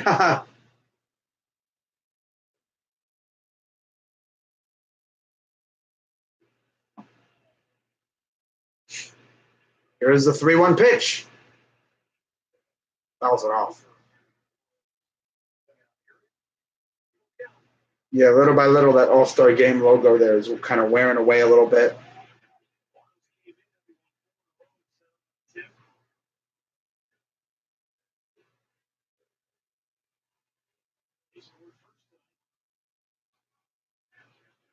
Fouls that one off.